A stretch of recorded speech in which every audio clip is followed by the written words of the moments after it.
Hello everyone, welcome to Session 3, Storage and I/O. I'm the session chair of this session. My name is Jingweijia Tan. I'm an associate professor from College of Computer Science and Technology, Jilin University, China. There are 6 papers in this session, including the first paper, Alleviating Performance Interference through Intra-Queue I/O Isolation for NVMe over Fabrics. The authors are Wenhao Gu, Xu Chaoxie, and De Zundong from National University of Device Technology.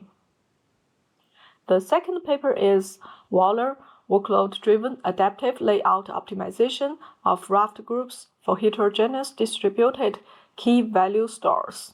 The authors are Yang Wang, Yunpeng Chai, and Qinpeng Zhang from Renmin University of China. The third paper is Efficient Data Placement for Zoned Namespaces (SSDs). The authors are Hongtao Wang, Yang Liu, Pei Quanjin, Minchen Lu, Yang Yuzhuang, Yang Yuanjin Lin, and Kuan Guo from University of Science and Technology of China. The fourth paper is SCADP I/O-aware job scheduling in large-scale production HPC systems. The authors are Kaiyue Wu, Jian Wenwei, and James Lin from Shanghai Jiaotong University. The fifth paper is SPEC-KV, a PMEM-aware K-value separation store based on LSM tree. The authors are Xu Range, Mingcheng Lai, Yang Liu, Li Zhewu, Zhu Taozhuang, Yang O, Zhigang Chen, and Nong Xiao from National University of Device Technology. The sixth paper is Consistent and Efficient Batch Operations for NoSQL Databases with Hybrid Timestamp. The authors are Qianmian Yu and Jing Zhou from Shanghai Jiaotong University. Now let's welcome the speakers. Hello everyone, I'm Wenhao Gu, and my paper title is Alleviating Performance Interference through Intra-Queue I/O Isolation for NVMe over Fabrics. Due to the rapid development of new storage media technology, such as flash memory, NVMe SSD, the situation that the performance of storage system restricted by the mechanical characteristics of disk is gradually broken. Major storage device manufacturers such as Intel and Samsung have released new ultra-low latency storage technology.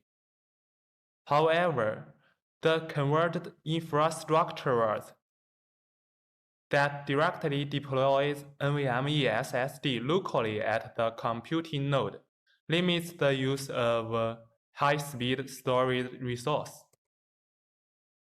Resource disaggregation is a new architecture designed for efficient resource management of a large-scale data center. Different types of resource pools are physically separated and interconnected through high-speed networks. The resource disaggregation can bring significant advantages to the data center, mainly including independent expansion, failure, and allocation. At present, the storage disaggregation technology is widely used. The new storage media technology also drives the change of storage system software technology. The traditional SCSI protocol and SATA SAS hard disk interface can no longer meet the performance requirement of new storage media. NVMe enables users to take full use of the performance potential of high-speed storage devices by effectively supporting more cores per device channels, I/O threads, and I/O queues. In the storage network, the shortcomings of iSCSI protocol, such as complex interaction, become obvious, and it's unable to give full play to the high-performance SSD. NVMe off can carry NVMe protocol based on multiple networks, such as Ethernet, RDMA, fiber channel. It can extend the advantage of high performance, low latency, and low protocol overhead to the storage network equipped with ultra-low latency device. Due to the unacceptable expenses, deploying in the RDMA-enabled or fiber channel-enabled network infrastructures of the data center on large scale isn't feasible.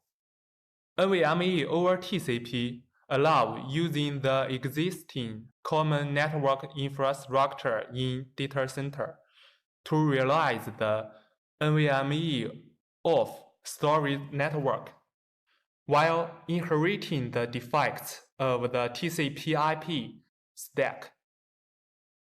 With the throughput supported by network and storage hardware reaching the order of millions of magnitude, its performance bottleneck has shifted to the processing efficiency for NVMe off message in the software layer. We further investigate the performance interference in NOT from the protocol data unit level. The performance interference mainly comes from the I/O requests with different types and sizes that are handled in a same NOT queue. These I/O requests will finally generate a large number of NOT PDUs with different attributes in terms of types, sizes, relevance, and urgency. As shown in the figure, the read-write latency and bandwidth performance of NVMe over RDMA keeps stable and basically proportional respectively, while the performance of NOT and ISH are significantly interference, especially when read and write mixed. And the write request latency increased significantly after the block size is 16 compared with the read, due to the ready-to-transfer PDU transmission.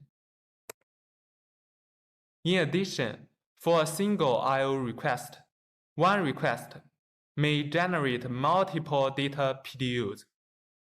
In existing NVMe off implementations, every data PDU generated must wake up the TCP send queue, which causes serious context switching overhead and throughput performance degradation. In this paper, we highlight 3 key observations that guide our design decisions. First, performance overhead can be amortized. Aggregating multiple PDUs for batch processing can amortize the overheads from network processing and TCP/IP software stack. Thus, the performance of NOT can be improved. Second, PDU attribute should be distinguished. PDUs with different attributes in terms of type, size, relevance, and urgency inspire differentiated PDU batch processing mechanisms. Third, PDU dependency should be considered. Ready-to-transfer and response PDU show significant relevance to each host-to-controller data PDU and urgency to finish an IO request. Prioritizing ready-to-transfer and response PDU while accumulating data PDU can achieve high throughput and mitigate IO latency amplification simultaneously. This paper introduced intra-queue IO isolation through PDU scheduling, which realized the separation of data and command PDU. In the existing NVMe-off implementation, data and instructions are processed indiscriminately. Now, we can formulate different transmission and processing strategies for both, so as to mitigate the performance interference caused by different PDUs. We implement a performance-isolated remote storage access mechanism, PIN-off. It can provide specific I/O paths for different types of PDUs, thus considering various attributes such as size and relevance between PDUs in each path. In addition, we can aggregate multiple PDUs before sending data once, and perform appropriate PDU-level batch processing to reduce context switching and improve throughput. In the specific I/O path, the isolated resources include spatial resource flight and temporal resource, HR timer. Flight is the newly established container for accumulating PDUs, while HR timer leverages the kernel high-precision timer for controlling PDU aggregation process. Due to the different attributes of the PDUs, the flights of data and command PDU are organized and managed differently. These parameters are set loosely to prove the effectiveness of intra-queue I/O isolation. Our detailed hardware and software configurations are described in Table 1. In the FIO test, compared with the state-of-the-art NVMe-off implementations, PIN-off can achieve lower latency, increase bandwidth, and improve IOPS with varying IO depth, varying write ratio, and varying number of CPU cores. Finally, we do RocksDB test for realistic applications. In terms of latency performance, PIN-off gains a great improvement than iShi and IoT. The throughput of PIN-off is higher than both. Finally, we summarize the contents of this PPT demonstration. First, the performance interference of NVMe over TCP mainly comes from the large number of different PDUs. Second, the main contributions of PIN-off are intra-queue I/O isolation and specific I/O paths. Third, the experimental results demonstrate that PIN-off can alleviate performance interference. This is all we do. Thank you very much.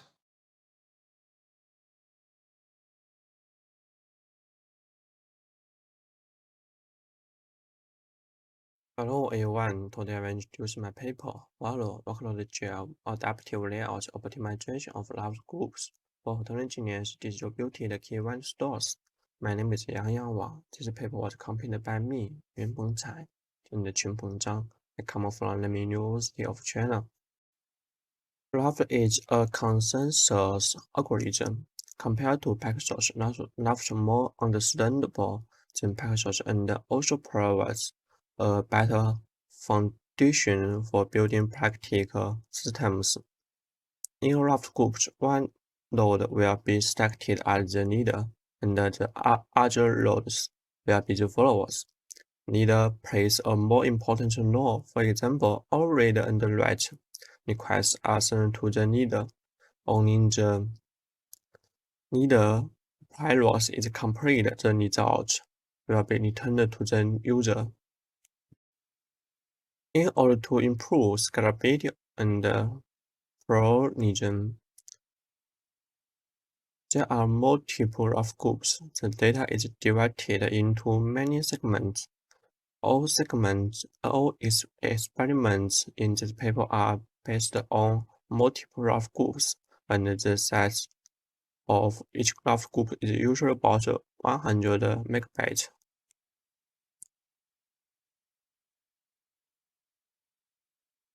In a heterogeneous cluster, if many leaders are loaded on slow nodes, the system's performance will be slowed down. To solve this problem, Pro migrates the leader to the node with the best performance in rough groups, as shown in this picture. However, the leader distribution of a row is not optimal. For example, in the case of a read-only workload, suppose the read performance of the three nodes is 40 megabytes per second, 30 megabytes per second, 10 megabytes per second. A row will migrate all leaders to the node with the best performance and finally get the performance of 40 megabytes per second. However, for the read-only workload, the optimal situation should be that the leader should be distributed according to the proportion of read performance, that is 4H, 3H, 1H, and finally the performance of 80 megabytes per second can be obtained. So we propose Wallow. Wallow changes the leader distribution of a row to promote the performance, followed by more fitting the read-write request ratio of the system's workload. In order to obtain the optimal leader distribution, we need to estimate the performance of the system on the different systems workloads. See the paper for the specific process, and finally we get this formula. TS is the throughput of the system. RW is the ratio of write requests in the system. PI is the proportion of the needed data value of node I to the needed data value of all read nodes. Vi and Vs is the data value of node I and the system. TIW is the write throughput of read node I. TIR is the load throughput of read I.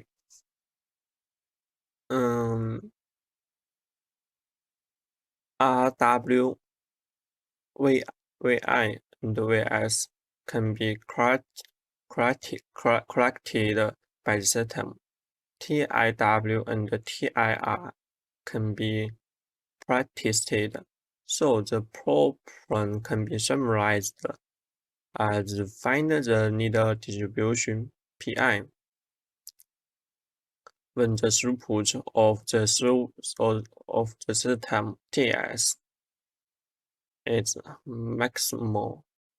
If the workload of the system is write-only, that is RW equal 1, in order to maximize the throughput of the system TS according to equal 14, the larger TIW, the larger PI.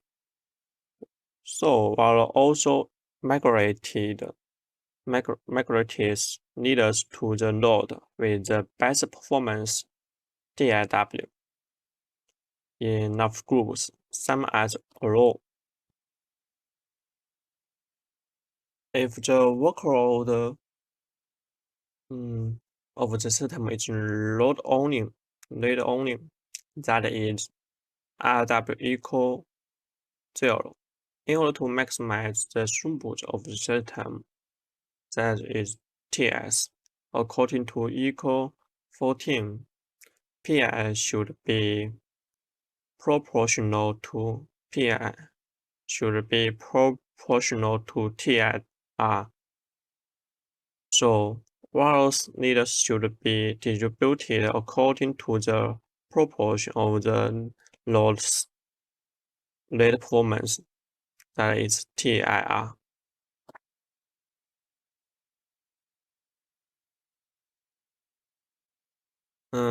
For later write maxed workloads, that is 0 less than RW less than 1. According to equal 14, find the optimal leader distribution PI is an NP-hard problem. And an approximate optimal solution can be found through heuristic algorithms. In this paper, simulated annealing algorithm is used. We implemented while in TiKV, the number of nodes is H, 6 TiKV nodes, 1 PD node, 1 GoSIP node. PD is the management component of cluster. GoSIP is a benchmark. MM is emulated by Dynamo. PCIe SID is high-end SID. SATA SID is plain SID. The workloads used are in this table, including a instance-only workload. The read-write mixed workloads consisting of 90% to 10% writes, that is W90 to W10. The read-only workload, that is 3. In this part, for 6 TiKV nodes, 1 NVM, 2 high-end SIDs, 3 plain SIDs. We force load 10 GB data into the cluster, then execute workloads W19, W70, W50, W30, W10, and 3, respectively, accessing 10 GB each. In this picture, ED means even distribution. Compared to ED, while improves the throughput by 72.6% to 101.4%, with an average increase of 82.96%. Compared to oral, Varo improves throughput by an average of 32.42%, and have a greater improvement on the load dominant workloads, that is W30, W10, and 3. Load dominant workloads. On origin, Varo reduces the latency by 45.32% compared with ED, and reduce the latency by 19.82% compared with oral. In this part, we will evaluate Varo on the different heterogeneous configurations. In those two figures, M means MAM, H means high-end SID, P means plain SID. For example, 2N 2H2P means 2 MMs, 2 high-end SIDs, and 2 plain SIDs. In all figures, in all configurations, Varo have improved performance compared to ED and oral in 2N 2H2P and 3N 2H1P. Varo is more significantly improved than oral because Varo can take advantage of performance of most faster loads, while oral can only take advantage of performance of a small number of fast loads. We experimented with different takeaway loads and tested 4, 5, 8, 6 takeaway loads. As the number of loads increased, the performance of Varo, oral, and ED increases, and Varo always has higher performance than oral and ED. In this paper, we found that the need distribution of oral is not optimal in heterogeneous cluster, and we propose Varo. Varo changes the need distribution of oral to promote the performance followed by more fitting the read-write request ratio of the system's workload. Varo can increase throughput by 82.696% and 32.42% compared to the even distribution and the oral respectively. That's all. Thank you.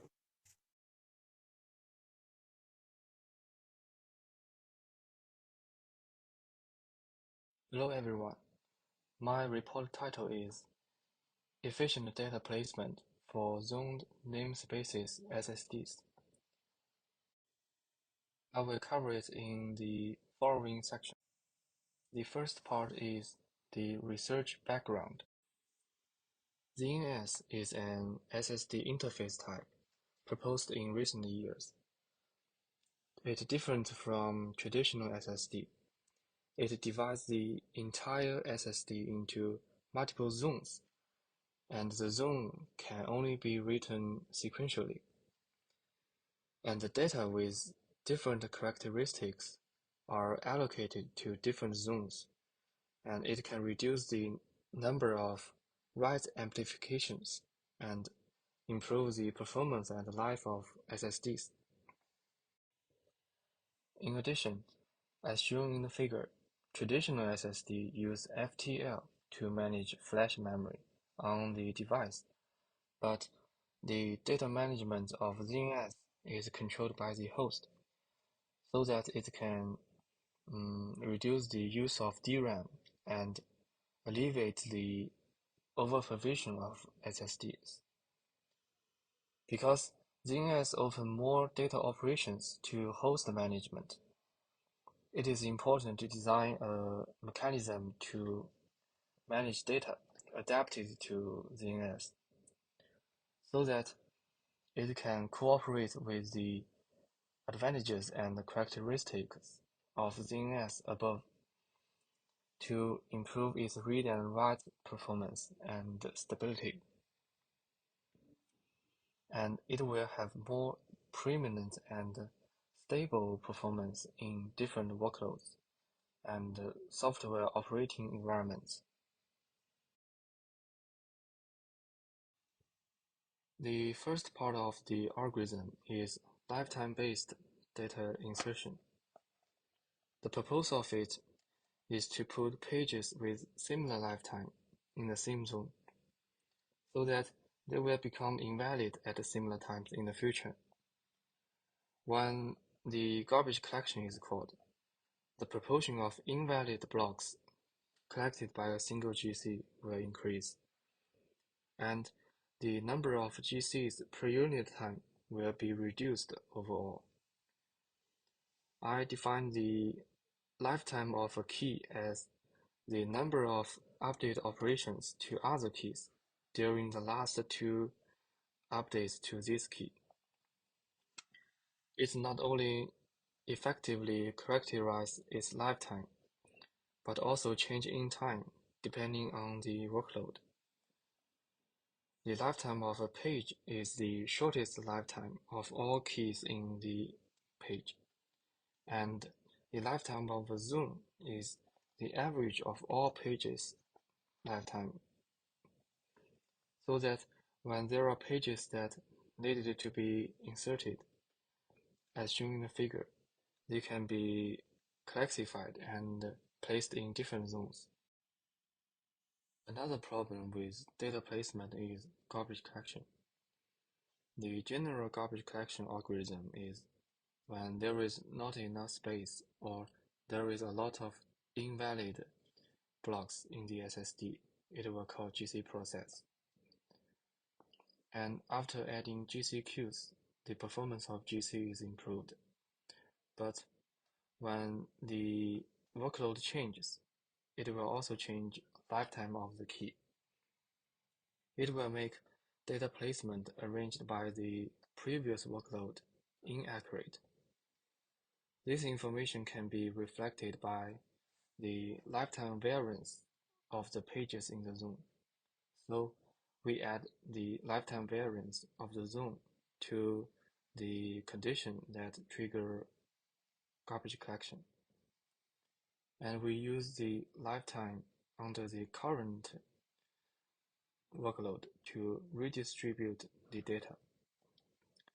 This can ensure the effectiveness of the data insertion algorithm. When this paper was written, there was no commercial ZNS on the market, so I used the ZNS emulator with the libzbd library to emulate ZNS devices and interface. Experiments test the advantages of insertion and GC algorithm over conventional algorithm in terms of running time, garbage collection cost, and stability. During the experiment, the workload will shift several times. The first part of the experiment is the lifetime-based data insertion. Compared to the two baseline algorithms, average insertion and polling insertion, lifetime-based data insertion has reduced the number of GC by 50%. From the figure on the left, we can also see that when the workload shifts, it triggers a GC operation to adjust the distribution of data, and it can also be seen from the right figure, so that ZNS can also stably insert and modify data in the face of changing workloads. But for the average insertion and polling insertion, there are unstable fluctuations. For the experiment of garbage collection algorithm, because there are threshold parameters that trigger garbage collection in the algorithm, so we test the value of these parameters first and determine the overall optimal parameters for the comparison test. Compared with the conventional GC algorithm, after adding the lifetime variance, the running performance of the algorithm is improved by 9%, and it can be seen from the figure on the right that it is more stable than the conventional GC, and the timing of GC is adjusted according to workload changes, so that when the SSD empty rate decreases, the data operation is more stable.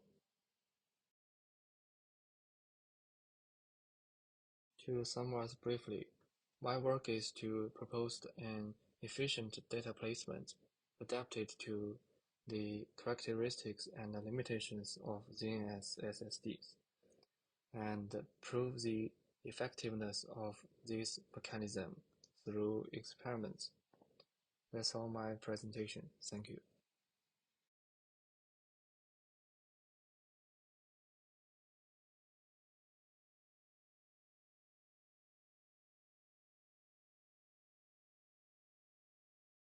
Good morning, everyone. I'm Jianwen Wei from Shanghai Jiaotong University.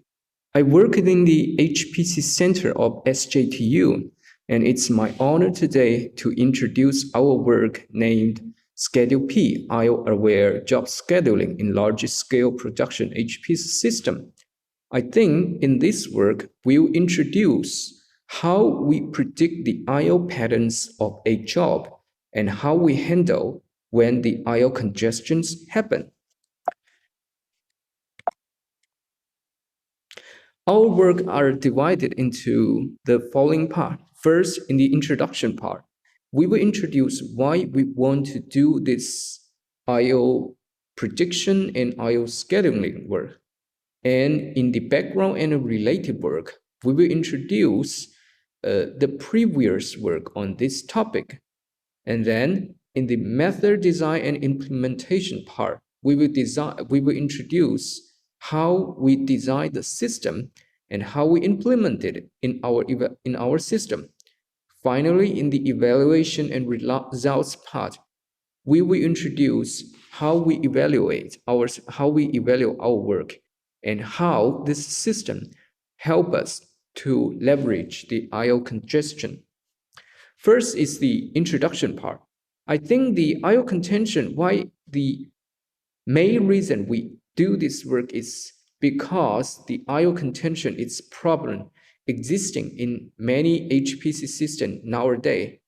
And no doubt, and we find that, and on average, our system in SJTU encounter 4 to 5 times I/O congestion which will hang all the users' job every month. I think the challenge to solve this problem are two. First thing is to stay practical, and we want to avoid the suspend operation. And another thing is that there is no burst buffer layer in most HPC system. The third restriction is that no application information provided by the Slurm system. I think the second challenge to solve this problem is that how to discover the hidden information in JavaScript. I think machine learning can help us. The contribution of this paper lies in that first, we proposed Schedule P, which leverage machine learning method to predict the I/O pattern of each job that enters the system with a submission script. Then check if you cause I/O contention in this system with other already running jobs, if it started right away and decided to delay it, if so. The second contribution of this work is that Schedule P is viable due to the following two reasons. Is that it predicts the necessary per job I/O statistics and available for the last file system. And then the job scheduler have the global knowledge of all the users' jobs, so he can make better scheduling decision to schedule the job. And in this work, we propose the first per job I/O pattern prediction mechanism based solely on the job script. And the second is that we propose a pre-schedule mechanism which leverage the previous prediction to enable I/O-aware job scheduling. The third contribution is that to make the first effort to enable I/O-aware job scheduling on production HPC environment on our system. Here's some of the background and related work.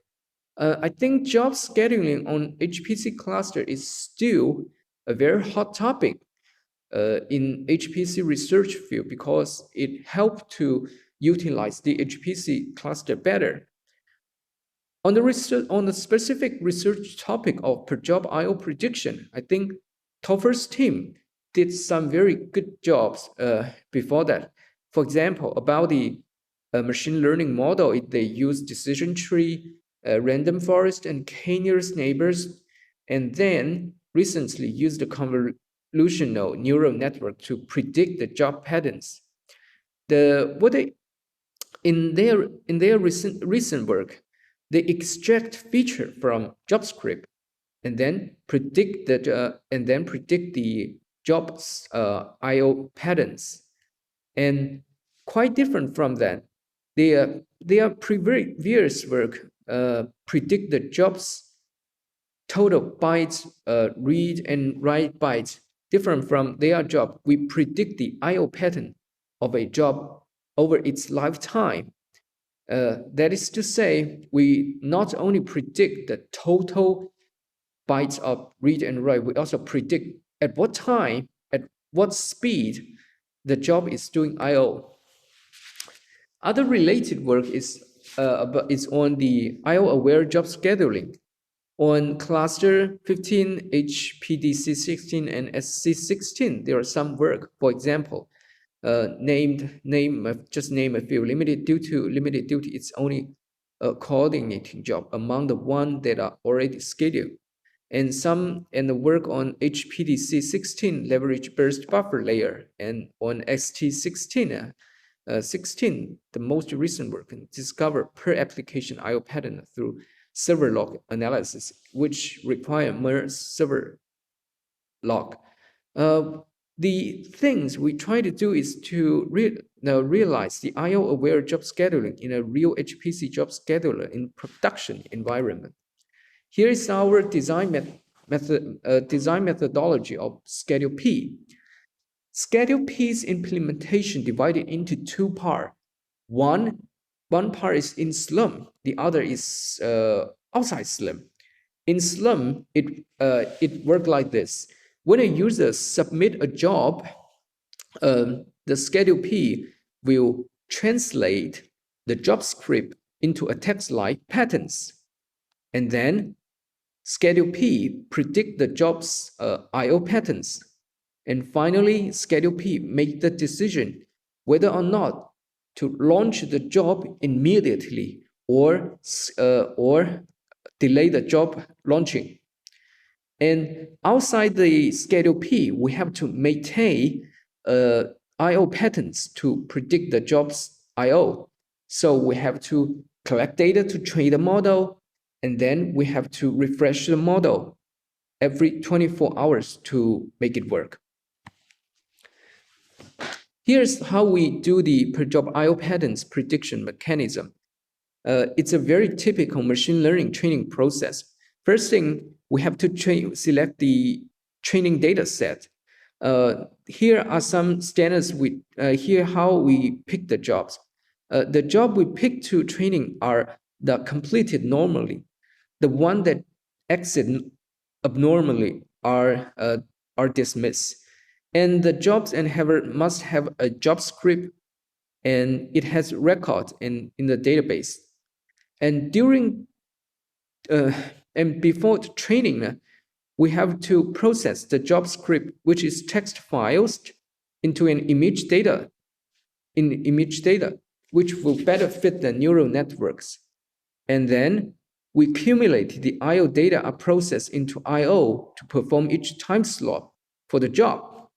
And third things, and then we determine there is an I/O burst if the I/O volume within a time slot it's above a certain threshold.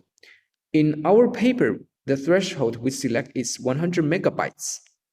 Finally, we want to label the data. We use the sigmoid activation on the final layer, and we use the binary cross entropy loss as our loss function, and we use the binary accuracy as the training function. The prediction results are vector with value between 0 and 1. A value above 0.5 means there will be an I/O burst in the corresponding time slot, and it will be set to 1.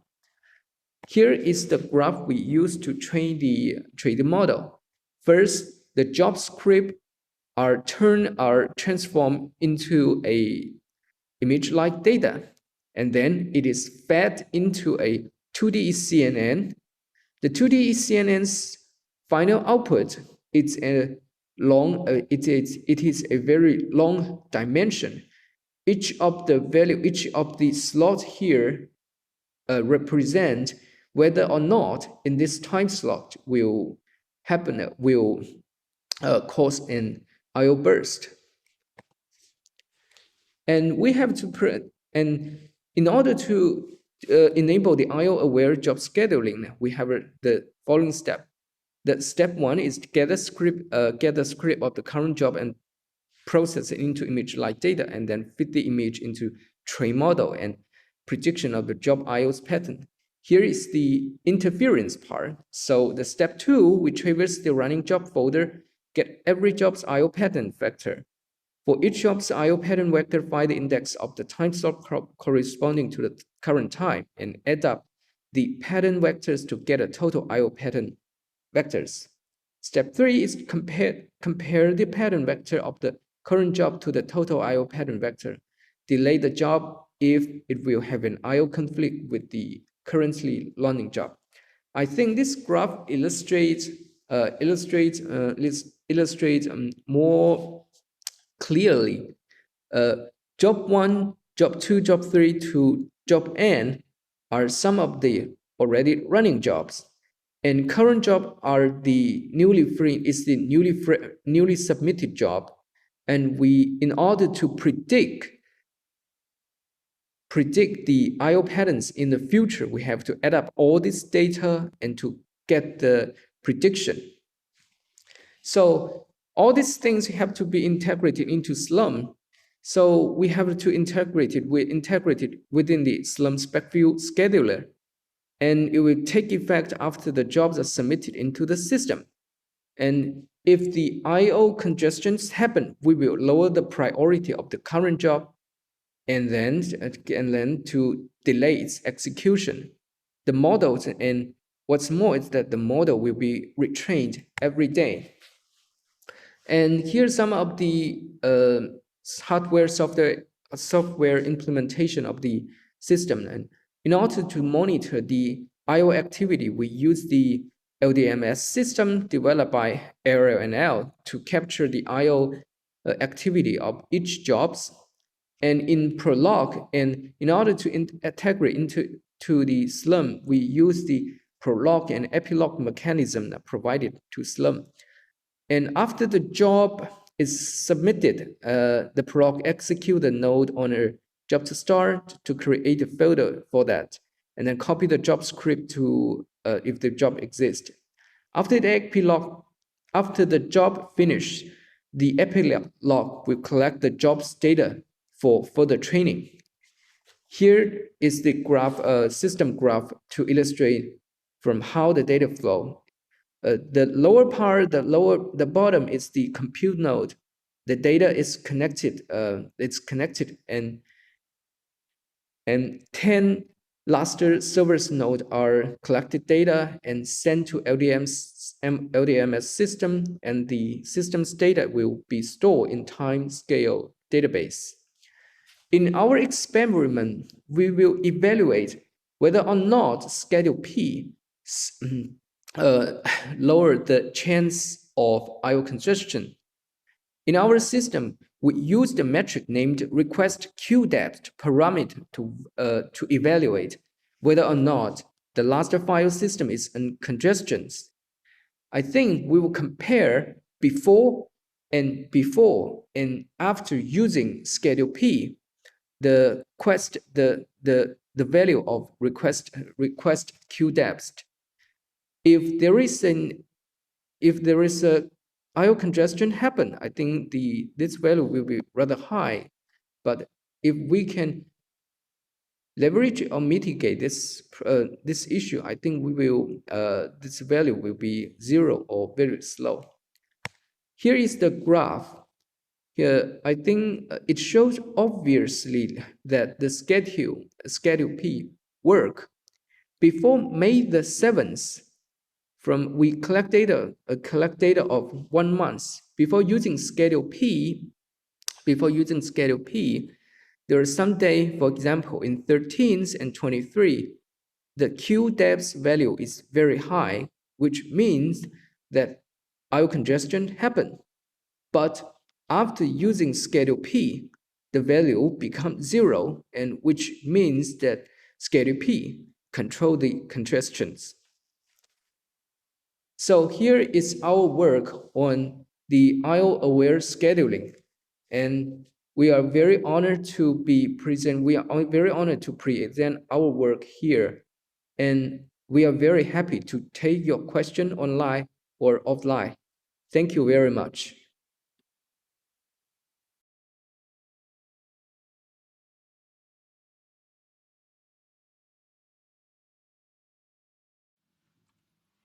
Good morning, everyone. My name is Ge Xuran from National University of Defense Technology. My talk is Spec KV, a PMEM-aware key-value separation store based on LSM tree. Next, I will give this talk in 4 parts. First, we introduce the background and motivations of Spec KV. Key-value stores are regarded as critical components in modern data centers and various data-intensive applications, such as cloud storage, e-commerce, social networks, and search engines. Log-structured merge tree is one of the most popular data structures used in key-value stores. Benefiting from its batch sequential write and auto-place update strategy, LSM tree can achieve high write throughputs and high range query performance. Its representative amplifications include LevelDB, Cassandra, HBase, RocksDB, and so on. In 2019, Intel released the first commercially available byte addressability personal memory, which is named as Intel Optane PMEM. It applied 3D quad point technology. Compared with traditional storage devices, Optane PMEM had higher throughput, lower latency, lower power consumption, and better addressability. Therefore, it provides new opportunities to further optimize the performance of LSM tree-based key-value stores. However, LSM tree suffers from severe write amplification problem. LSM tree's background threads have to frequently perform compaction operations to remove invalid key-value pairs. The asset tables with overlapping key ranges in both level I and level I plus 1 are read to DRAM and then written back to SSD and HDD multiple times, which exhibits the wear-out of personal memory and reduces the system's throughput. When loading random data of 40 GB and in the common case of 4 KB value size, Level DB PMEM has a write amplification factor of 15.5, and the larger the write amplification effect, the lower the system throughput. Besides, most of existing works only use personal memory as a higher throughput and lower latency non-volatile state storage medium. They ignore the following 3 key characteristics of personal memory. First, its read bandwidth is greater than write bandwidth. Second, it has an access unit of 256 bytes. Third, non-temporal store instructions with higher throughput for large writes.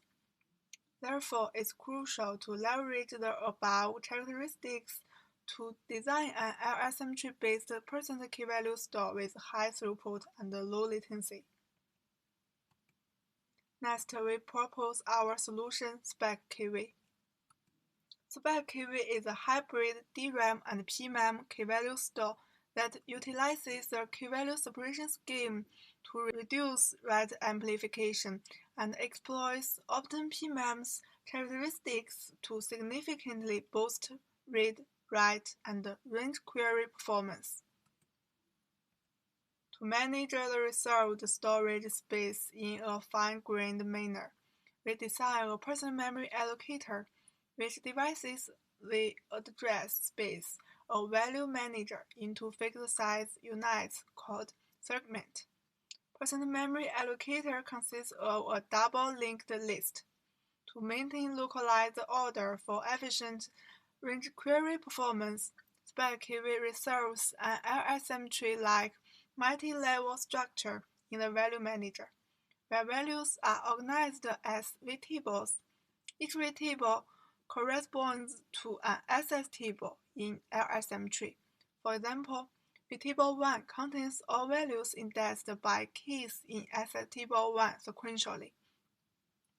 All segments of a vtable are organized together using implicit links, which means that the last 8 bytes of each segment store the address of the next segment. To be comparable with LevelDB, SpecKV manages the same in-memory component, a memtable and an immutable memtable, as conventional LSM tree key-value stores with a persistent write-ahead log. In update-intensive scenarios, LSM tree frequently triggers cascading compactions. As shown in the figure, in the first compaction, S1, S2 in level 0 and S3 in level 1 are merged into new S4, S6, and S8, which are written back to level 1. Next, S7 and S8 generated by the first compaction are used as input files in the second compaction. The S13 and S14 generated by the second compaction are used as input files in the third compaction. After the above cascading 3 compaction operations, currently existing access tables are named as live access tables. The asset tables, which are generated by previous compaction and be used as the input files for the later compaction, are named as intermediate asset tables. The input files in each compaction are named as input asset tables. It's inevitable for row LSM tree that intermediate asset tables occupy much of the storage and I/O overhead. Therefore, we propose a compaction-triggered garbage collection to release storage space and maintain localized order for values. We specify 3 trigger conditions according to the load of the system. First, detect whether the reserved space is running out. Second, monitor the number of invalid keys dismissed by compaction operations. Third, statistics the number of tables visited by recent scan operations. For garbage collection operation, the background thread locates values according to key reference in live asset tables and repositions these values to a new table. Then it packages the new position information into a reference and then updates the key reference of LSM tree. Finally, the present memory allocator records all expired tables corresponding to input asset tables involved in cascading compactions. We further exploit Optim% memory's characteristics to boost the read and write performance of spec KV. We use selective key-value separation structure, avoids write amplification and waste of % memory's bandwidth. We use non-temporal stores instead of the common cache line write-back instructions to persist data. Benefiting from % memory's byte addressability and high random access performance, we directly read values in VTable during query and range query operations. We evaluated the performance of SpecKV. We implement SpecKV prototype atop level DB using the % memory development kit library. We mainly compare SpecKV with LevelDB PMEM, RocksDB PMEM, and Matrix KV. We load 40 GB key-value pairs into key-value stores, and the key size defaults to 16 bytes. First, we compare the overall performance of different key-value stores using the micro benchmark dbbench. As shown in Figure A and B, SpecKV improves random write throughput for all value sizes. The sequential write throughput of SpecKV is similar to that of LevelDB PMEM, as sequential writes incur no compaction and garbage collection operations. Figure C shows the write throughput of each phase. In the updated phases, the throughput of SpecKV is 6.8 times, 1.4 times, and 1.3 times over LevelDB PMEM, RocksDB PMEM, and Matrix KV at most. As shown in Figure D and E, due to selective key-value separation, the improvement of SpecKV's random and sequential read performance is negligible for small values. But for larger values, SpecKV achieves remarkable performance. Due to the efficient garbage collection method and % memory-aware optimizations, SpecKV has the smallest write amplification in all value sizes. We use the real-world workload YCSB micro benchmarks to generate 5 types of workloads. As shown in Figure A, SpecKV outperforms other key-value stores in all types of workloads, benefiting from byte addressability and faster random access of Optim PMEM. SpikeKV maintains efficient performance over read-dominated workloads, for example, workloads B to E. Figure B shows that SpikeKV gets the most advantage in updates throughput. Figure C shows that the range query throughput of SpikeKV is 13.5 times, 6.9 times, and 6.7 times higher than LevelDB PMEM, RocksDB PMEM, and MatrixKV, respectively. Finally, we summarize the work. Motivated by LSM trees, write amplification problem, and obtain percent memory's complicated characteristics, we proposed a hybrid DRAM and PMEM key-value store, SpikeKV. SpikeKV applies a key-value separation scheme to relieve the write amplification effect. It also presents a dedicated value storage structure and a compassion-triggered garbage collection to reduce actual I/O overhead. Besides, it also further exploits person memory's characteristics to make the most of PMEM's bandwidth. The evaluation results show that SpikeKV obtains a better performance in write, read, and range query compared to the other three state-of-the-art key-value stores. Thank you for listening.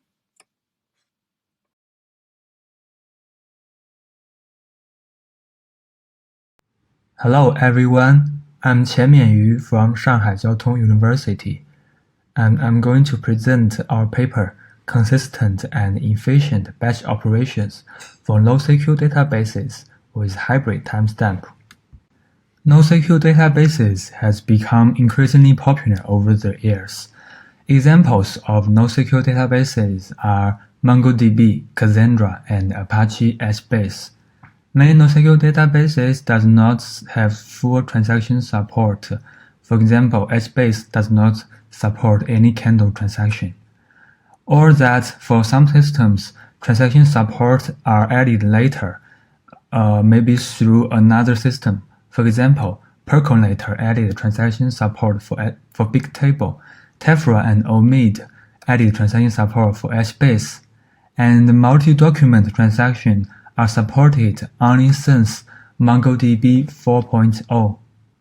This paper uses Apache HBase as an example of NoSQL databases. HBase is ranked the second most popular among wide column databases in DB engine ranking, so it's a popular database. So this diagram on the slide shows the architecture of HBase. We don't have to go into too much detail, but it is enough to know that HBase shared data into multiple servers. HBase has data that is multi-versioned at the column level, and it supports single-row operations like get, put, and remove. Single-row operations will go directly into one server to be served because the database is sharded. So single-row operations do not need any coordination between servers.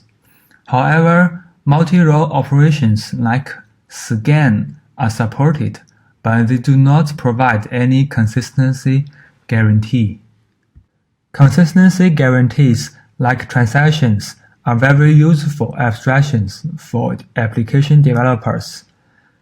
This diagram illustrates a scenario where transaction is needed. The client tries to send out two operations to be executed.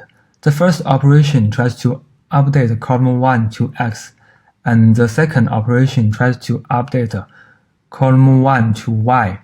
However, these two operations arrived at server A and server B in different order. On server A, operation 1 is arrived first, but on server B, operation 2 is arrived first. The result is that on server A, column 1 equals to Y, but on server B, column 1 equals to X. And now we have an inconsistency that can be solved by consistency guarantees like transactions. There are existing solutions like Tephra and Omid that tries to add transaction support to HBase. However, we think that they have two major drawbacks. The first drawback is that they both use centralized transaction server. So in these systems, a transaction has to be verified as this transaction server, and the transaction server can soon become a bottleneck of the system. The second drawback is that single-row operations also have to go through transaction logic. So in these systems, the latency for single-row operations is much higher compared to original HBase. So the question becomes, can we provide other consistency abstractions with lower overhead? This paper introduced batch operation as an abstraction for NoSQL databases. We define batch operation to be multiple read and write operations that only operate data in one server. That means that when an operation is served on server A, it cannot access any data on server B or server C.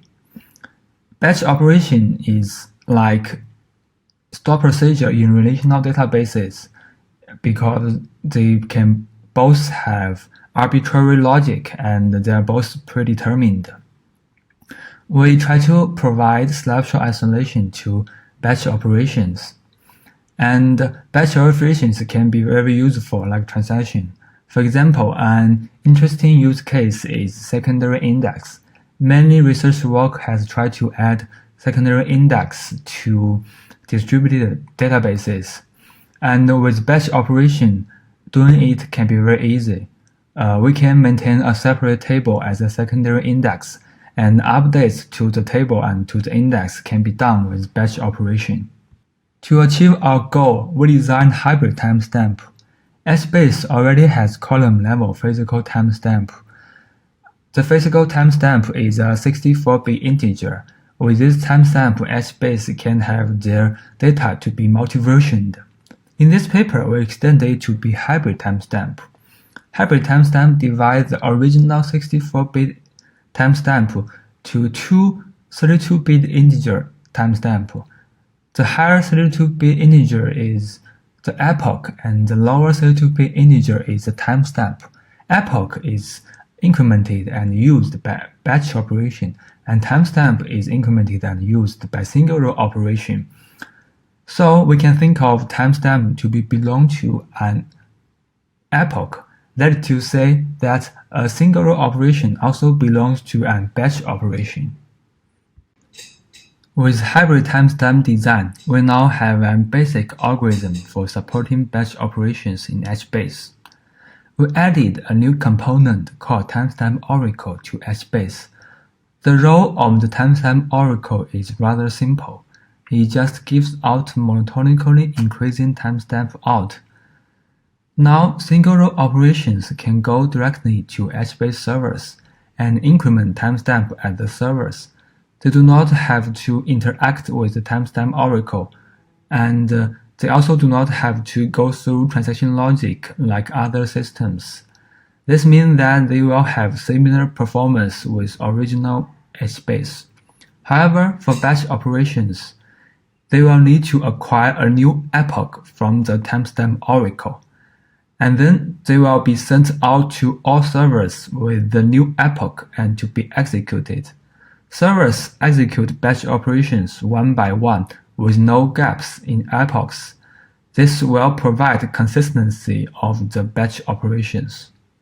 In the basic algorithm, the execution of batch operations can be rather slow, as illustrated in this diagram. In this diagram, client A and client B both try to send out a batch operation to the server to be executed. Client A sent an operation with epoch 2, and it arrived first at the server. However, the server cannot execute the operation because the operation with epoch 1 has not arrived at the server. So, operation with epoch 2 has to be wait until the operation with epoch 1 has arrived and finished execution at the server. Only then can the operation with epoch 2 be executed. To solve this problem, we introduce an optimization called optimistic execution.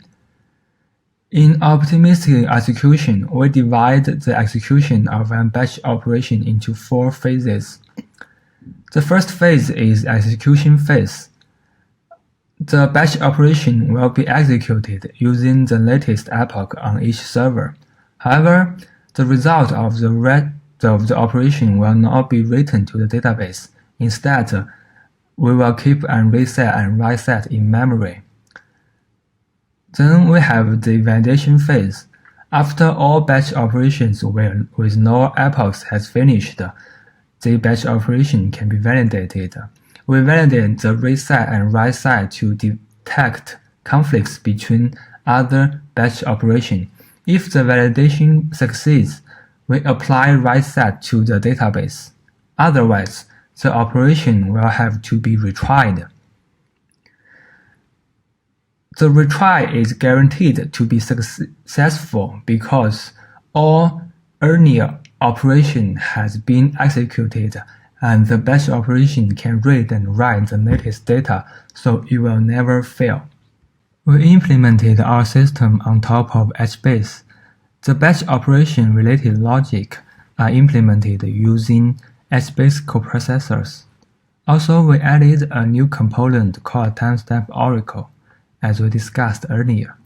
To test our system, we set up 6 machines connected with 1 gigabit Ethernet. Each machine has 2 12-core Intel Xeon E5 2650 V4 processors with 128 GB of DDR4 RAM. We also use YCSB as an workload to test our system. YCSB is modified to support batch operations, and we also added support for secondary index as a way to test our system. The data size is 1 million rows. We evaluated the operation latency of our system. In this diagram, our system is labeled hybrid, and we also compared it to another system called Tephra that implement transaction support on top of HBase. For single-row operation, our system has similar latency compared to original HBase, but Tephra has much higher latency. This is because that, as we said earlier, Tephra has to verify single-row operation at the centralized transaction server, so they have much higher latency. But in our system, single-row operation behaves similar to original HBase, and so they have similar latency. For batch operation, our system also has lower latency compared to Tephra. We tested batch operation latency in 4 scenarios. They are batch read, batch write, secondary index read, and secondary index write. The x-axis shows the number of rows that are modified or read in one batch operation. An interesting finding is that in Tephra, as the number of rows increases, the operation latency also increases a lot. This is because that to verify an operation, Tephra has to send all the data that is read or written by an operation to the centralized transaction server. So, as the number of rows increases, the data that has to be sent over the network also increases, and the verification that the transaction server has to do also increases, so they have higher latency. We also evaluated the operation scalability of our system. Similarly, we have 4 scenarios: batch read, batch write, secondary index read, and secondary index write. We evaluated our system both with and without the optimistic execution optimization. Our system without optimization is labeled hybrid, and our system with the optimization is labeled hybrid-OPT. As we can see, in all four scenarios, our system with the optimization can outperform Tephra. However, for scenarios where we have to write to the database, our system without the optimization has a similar or even worse performance compared to Tephra. This is due to that, as we discussed earlier, without optimization, our system has to execute batch operation one by one. Thank you all for listening. Now it's time for Q&A.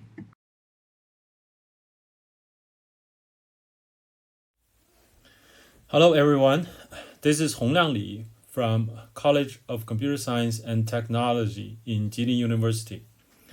Welcome to session 4, Cloud Computing. This afternoon in this session from 3 p.m. to 4:10, we have 3 papers. I'm going to introduce the paper briefly. The first one is titled Interference-Aware Workload Scheduling in Co-Located Data Centers. The first author is Zhang Ting, and authors are from School of Computer Science and Technology, Hangzhou Dianzi University, and University Sorbonne Paris Nord, and Information and Communication Corporation, State Grid Corporation of China. The second paper is titled Fast Pipe, Fast Serverless Workflows on Distributed Shared Memory. The sole author of the paper is Tong Ruizhe from Shanghai Jiaotong University. The last paper is Top K-mer, Parallel High-Frequency K-mer Counting on Distributed Memory. The first author is Li Mochen. The authors are from Institute of Quantum Information, State Key Laboratory of High Performance Computing, College of Computer, National University of Defense Technology. Okay, that's all 3 papers of the session. And let's welcome the authors to present their paper, and we will welcome questions after that. Thank you.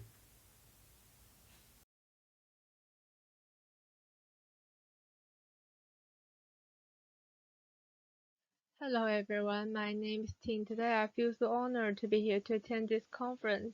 What I'd like to present to you is interference-aware workload scheduling in co-located data centers.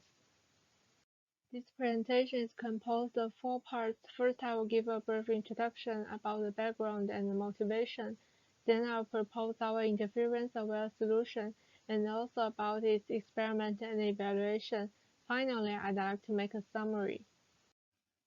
Okay, let's come to the first part, background and motivation. As we can see from the slide, it is a picture of CPU usage of online service. It reflects that it has regular patterns and has its peak and trough. However, to provide reliable and high-performance online service, resources often overallocated for online service based on its peak, which results in a waste of cluster resources, causing low data center utilization. Nowadays, to improve resource utilization, cloud vendors tend to co-locate workloads into the same cluster. The workloads can be divided into 2 categories. The one is online service, which is latency sensitive and has diurnal pattern. The other one is batch job, which is short-lived compared with the former and has low time constraint. Co-location can actually improve resource efficiency while at the same time brought about the problem. When co-located into the same server, workloads will compete for underlying resources such as CPU, memory, cache, and so on. The resource contention will lead to performance interference, which may degrade the quality of online service. So how to identify and quantify the interference and how to schedule workloads are of great importance and attract researchers' interest. As we have mentioned the problem that co-location leads to, I will introduce our interference-aware solution. So the first problem we need to address is how to quantify the interference. As we know, the quality of service generally describes the performance of online service, encompassing service availability, reliability, and response time.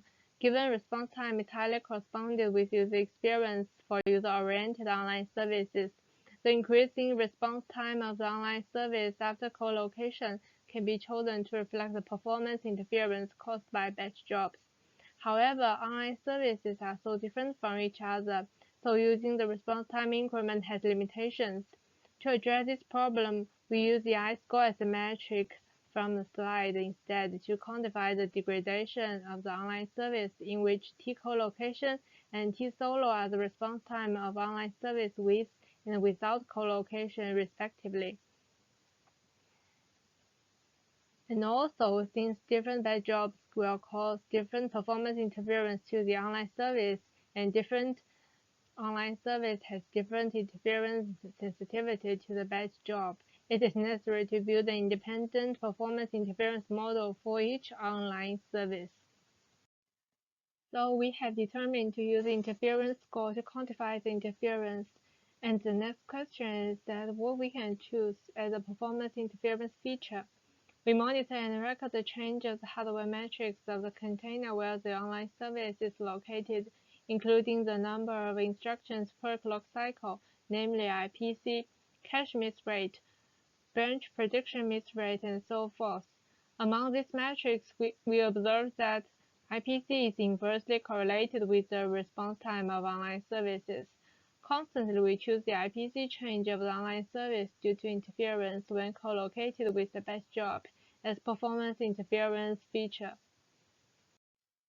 With interference feature and interference score decided, we can build our model. Here we use linear regression model, which is a proven and solid technique, since we don't have strong arguments to use a more sophisticated approach. The input of the model is interference features of batch jobs and the current running status of the server, and the output of the model is a performance interference score. And we use the least square function as a regression equation to train the model. The whole solution can be illustrated in the flowchart. When a batch job needs to be scheduled, we will obtain the current batch job state and the current running status of each server, deploying online service, and uses the corresponding interference model to predict performance interference score, and then we will determine whether the interference score predicted exceeds the performance interference threshold, and select the server that can co-locate the batch job to be scheduled and add it to the available servers. Among all the available servers, we will select the server with the least performance interference score on online service and schedule the batch job to this server for acquisition. Okay, let's come to the next part. The third part is experiment and evaluation. We use online services described on the slide, namely data processing service, data query service, image processing service, and choose 10 different batch jobs from Cloud Suite and Phoronix Text Suite. SABRI is our proposed model that takes both the server status and the interference features into consideration. For comparison, we choose IAM and BRI as a baseline model, in which IAM refers to the linear regression model that the weight of each batch job is 1, and BRI refers to the model use only the interference features as inputs. And for each online service, there are scatter plots of the actual and predicted performance interference scores according to 3 models. As we can see, the prediction error of IAM is significant, and both BRI and SABRI perform better than IAM, and the interference score predicted by IAM of data query service is lower than the actual score, while that of data processing service is relatively balanced, which further proves that different online services have different interference sensitivity to the same batch job combination, indicating that IAM cannot be applied for all the online services. Since scatter plot is not so straightforward, that for further evaluation, we calculate the following metrics: coefficient of dissemination, mean squared error, and mean absolute error. Among them, MSE and ME are standard metrics for prediction errors, while R-squared can reflect prediction performance. The figure illustrates that all three metrics of BLR and SABR are significantly better than those of IAM, and the prediction effect of SABR is slightly better than that of BLR. In conclusion, the SABR method proposed in this paper can predict accurately. When it comes to the scheduling evaluation, batch jobs are placed in the offline batch job queue and are submitted to the cluster in turn. We set different performance interference thresholds and calculate the time required to execute all the batch jobs. Also, we compare our scheduling strategy based on SABR with round-robin scheduling and random scheduling. The three scheduling strategies determine whether co-locating the batch job to be scheduled violates the online service performance interference threshold according to the performance interference model before actual scheduling. If no server can handle the batch job will be added back into the waiting queue, guaranteeing the QoS of the online service. Due to the uncertainty and randomness of random scheduling, we run the random scheduling strategy many times and take the average. So from this slide, it can be proved that our strategy can improve the throughput of batch jobs efficiently while guaranteeing the QoS of online services under different constraints of performance interference threshold. And finally, I will make some conclusions of our paper. As we have introduced, co-location of online services and offline batch jobs may cause contention for shared resources, thus generating performance interference on online services. To solve these problems, our paper first proposes to use the performance interference score to evaluate the degree of interference with online service quantitatively. Next, the paper considers several characteristics of the server's running status and construct a performance interference model based on linear regression, and can accurately predict the performance interference caused by batch jobs. And finally, this paper decides and implements an interference-aware workload scheduling strategy based on the model mentioned above, improving the throughput of batch jobs under the constraint of performance interference threshold. Okay, that's all. Thank you for your listening. I'm Ruizhe Tong from Shanghai Jiao Tong University. I present FastPipe, Fast Serverless Workflows on Distributed Shared Memory. Serverless computing is an emerging cloud computing paradigm. It consists of three parts: event triggers, fast, and bus. Typically, a serverless developer writes some event-driven functions and uploads the functions to the serverless computing platform. The function invocation is triggered by some user-configured event. For example, HTTP request, a fixed timer, a new message level as a message queue. Then the fast components will prepare a function instance for each function invocation and schedule the function instance on one of the nodes in the cluster. When the function begins to run, it can call some services that are provided by bus. Common bus include database services, object storage services, and message queue services. A serverless workflow consists of many chained serverless functions and can do more complex computation. A serverless workflow can be presented as an directed acyclic graph. Nodes in the graph represent functions, and the edge presents the invocation relations. The parent functions call the child functions, so there are edges starting from parents and end and children. Intermediate data are transferred between the chained functions. The parent functions produce the intermediate data. The data are sent to the child as input parameters or workload. Below is a machine learning workflow, which transfers a lot of the intermediate data. The dataset downloading function partitions the dataset to small parts. Then it invokes many model training functions to learn a machine learning model. Finally, these model training functions join as a model inference function, which gathers the training model from the parents. We can see that the intermediate data here includes the partition dataset and the trained model. Serverless platforms have different ways to transfer the intermediate data in the serverless workflows. A direct and simple way to pass the data is by packing the data in the function call parameters. However, the size of the parameters is strictly limited. For example, AWS Lambdas require function parameters to be less than 32 kilobytes. Besides, developers need to serialize the dataset for packing, so its programming simplicity is poor. Some systems use remote storage to pass data. The parent functions upload the dataset to a remote storage, then the child functions pull the data from the remote storage. Remote storage-based method introduce much network overhead since it needs 2 network round trips to download and upload data. Other systems use local shared memory to pass the data. They force parent and child functions to run on the same node so that no 2 network traffic is introduced. However, they put scheduling limits on the scheduling. Our system, FastPath, extends the shared memory method to distributed settings.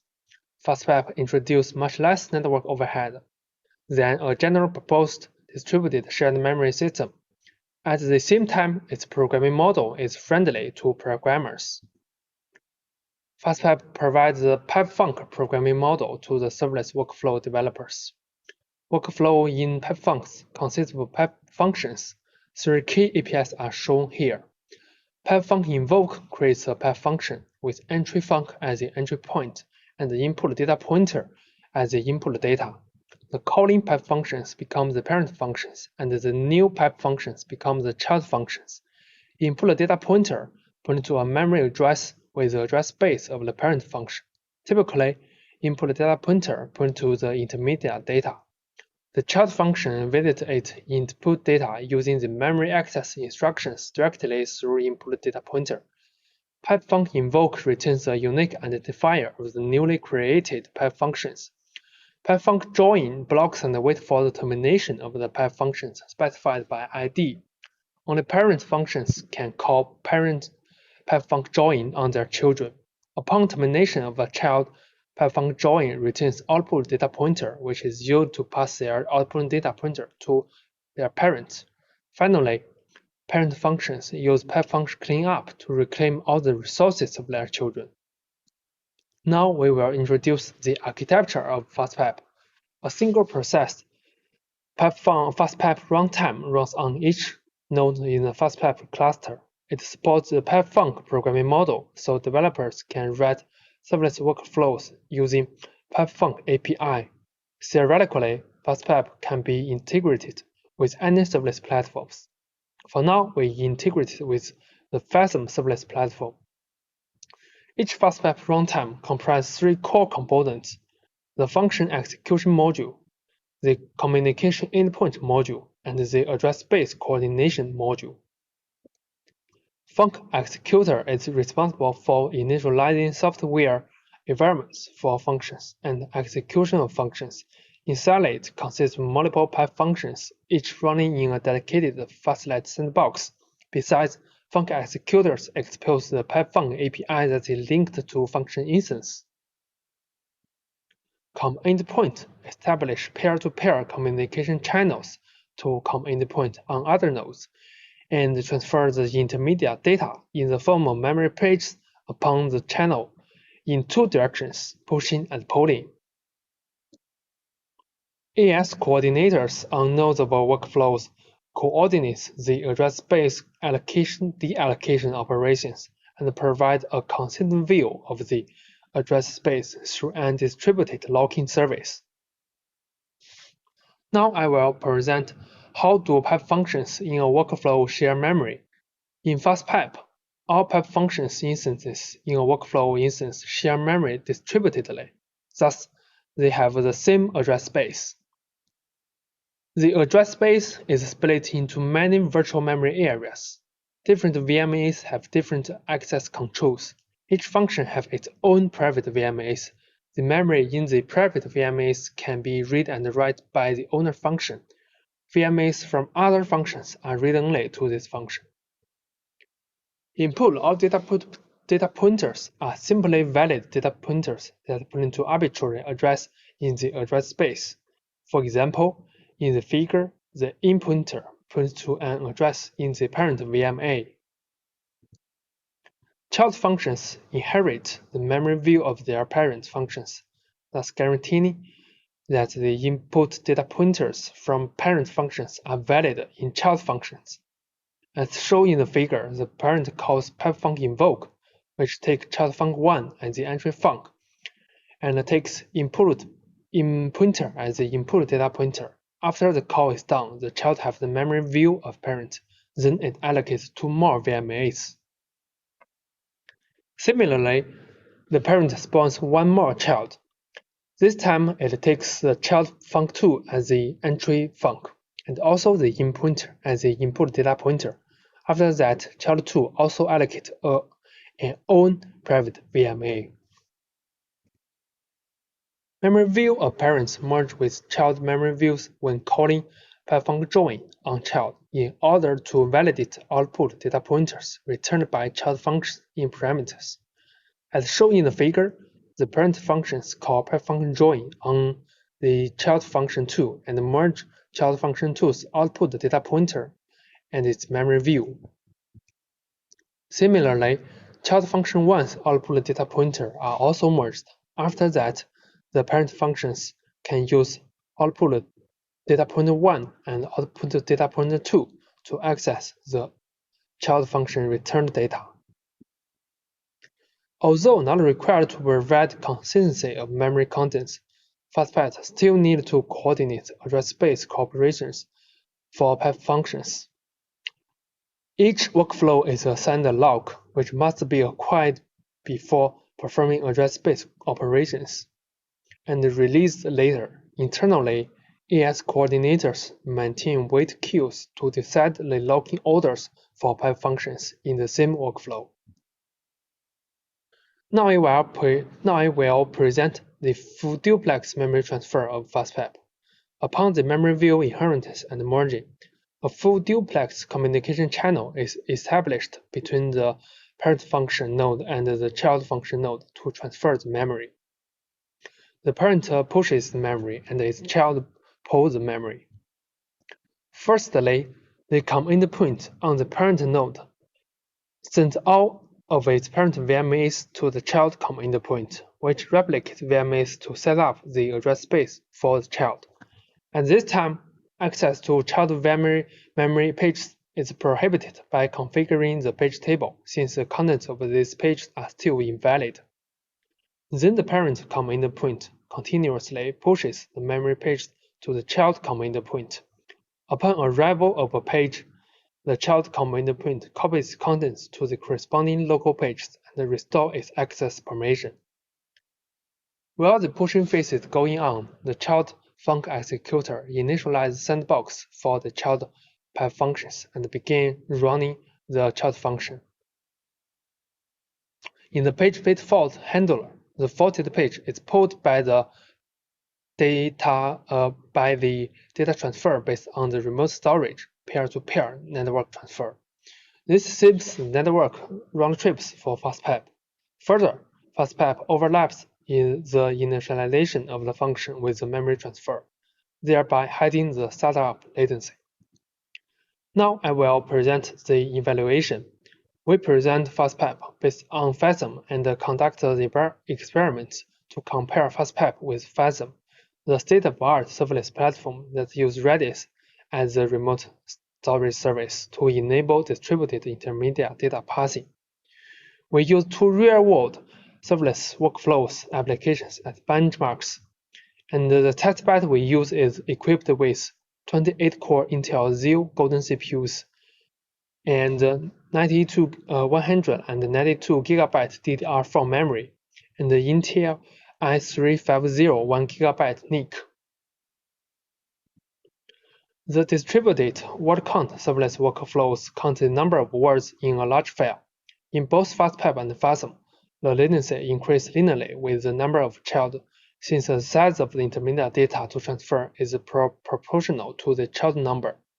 FastPipe shows better latencies at all times. We also shows the latency breakdowns to analyze the execution speedup in detail. The peer-to-peer memory transfer reduces network round trips and overhead. Besides, initialization and execution are overlapped with data passing in FastPipe. The LightGBM machine learning workflows train ML models for inference using the LightGBM framework. FastPipe presents linear end-to-end latencies against a number of child functions, similar to the results in the word count workflow. At 8 child training functions, the latencies of FastPipe and FastSum are 31.8 seconds and 51.1 seconds. This is because the training dataset passed from the parent to the child has a fixed size of 150 megabytes. The figure on the right shows the ratio of network traffic of FastSum to FastPipe. FastSum incurs at most 2.07 times more network traffic in the word count workflow and 1.78 times in the LightGBM workflows than FastPipe. Now we conclude the presentation. We present FastPipe, a serverless runtime built upon simplified distributed shared memory. FastPipe designs the intra-flow memory sharing scheme to enable distributed address space sharing and establish a full duplex memory transfer channel to make peer-to-peer data passing. Developers use the PipeFunk programming model to write workflows in FastPipe. Our evaluation demonstrates that FastPipe offers high-performance data passing for serverless workflows and efficiency in terms of network traffic and programming simplicity. Thank you all for listening.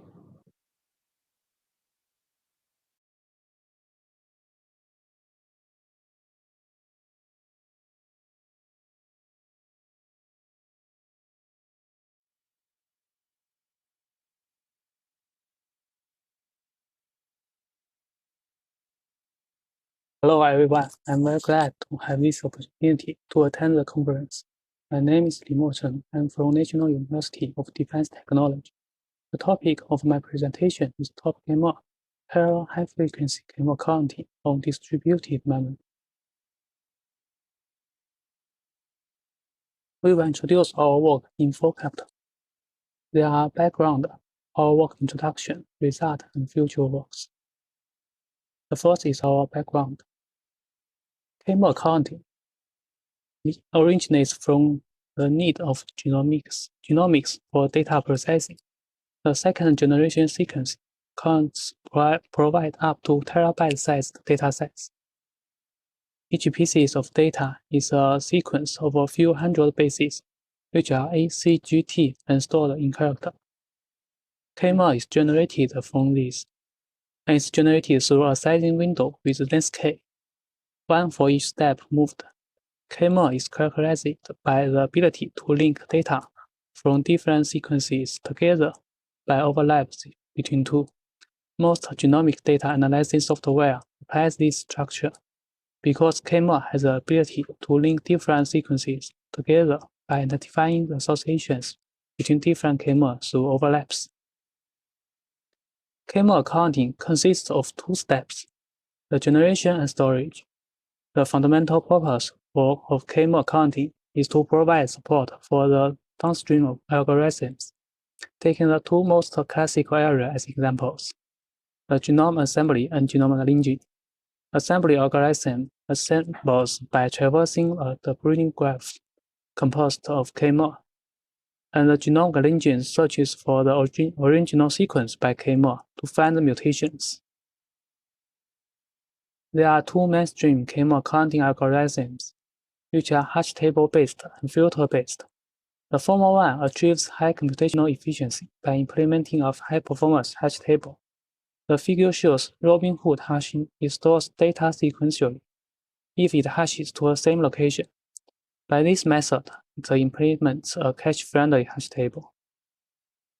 And the filter-based method focuses on the fact that too much low-frequency KMLs which is traditionally treated as untrusted data. They are generated because low sequence accuracy. It's meaningful to filter out to save memory footprint. The figure shows how swipe counter works. It applies count min sketch to filter out low-frequency keywords. Only those appears more than 5 times will be added into hash table. Both these above two methods face some side effects. Hash table-based algorithms have to take too much memory footprint to run the counter properly, and the hash table-based method costs too much time to access memory several times for one operation. We hope to introduce a new structure to achieve both low memory footprint and low time cost. We achieve this destination by implementing a new structure that will be a hash table combined with an efficient filter algorithm to solve confliction. We plan to use space-saving algorithm to take the place of traditional confliction solve method. The space-saving algorithm is a very classical method in the field of stream statistics. It's able to get the high-frequency data in top K query in a very small space. This algorithm works as shown. We take the box with size 9 as an example. When the box is not full, any data can be inserted. But when it's full, when extra data want to insert, like J, we need to replace one of a key value pair inside the box. Among them, G with the value 1 is the smallest, so J replace it. Now J is inside the box, but its value increases to make sure any old data may be replaced, and any new data must replace one of old data. That's how spacing algorithm works. Now, let me introduce our work. When a spacing algorithm works as a hash table, a keyword should hash several times to get the corresponding oppositions. And then those positions perform as a space-saving perform box, like the previous figure.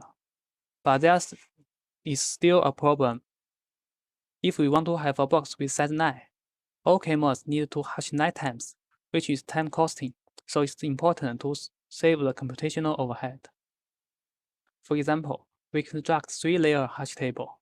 We can now get 3 positions in one hashing, only hash 3 times to get 9 positions.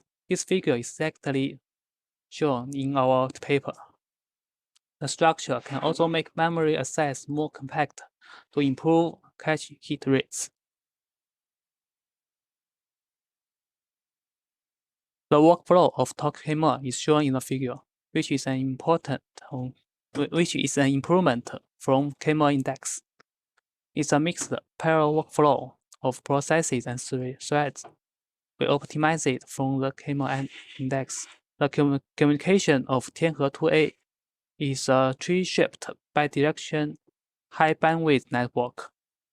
And we design a load-balanced communication to let the data transfer in a specific direction to avoid local congestion and decreases communication overhead. We used 4 datasets from NCBI. The biggest one is 174 GB to test Tokema's large data processability. This figure shows the counting quality. RH is Robin Hood hashing. SC is swipe count, and TK is our work, Tokema. Figure A to D is the counting quality and decreasing memory usage. RH works properly at figures A and B, but it failed in figure C because of limited memory. SC suffers from fake positive at figure D, where TK successfully counts at a for high-frequency keywords because it can drop low-frequency data to save memory. This table shows the execution time of the algorithm from different data sets and different number of cores. We can see that Tokema has a significant reduction in memory overhead compared to RH. and a significant reduction in insertion and query time compared to SC. We also have improved scalability and overall performance compared to RH. Our main improvement is in better communication strategy. We have more efficient parallel workflow and faster counting algorithm to compare to SC. This figure analyzes the computational overhead of Pokemon at each step. The most obvious computational overheads are insert and split, while waiting also causes some impact. What affects the parallel efficiency is the estimation, because it increases the computational load as the parallel size increase. The last is our future works. Our future work, we will focus on I/O optimization and load balancing. We will also try to develop complete genetic data analysis software, such as genome assembly and origin. We will also try to implement the software on multiple platforms in the future. Above is our presentation. Thank you very much.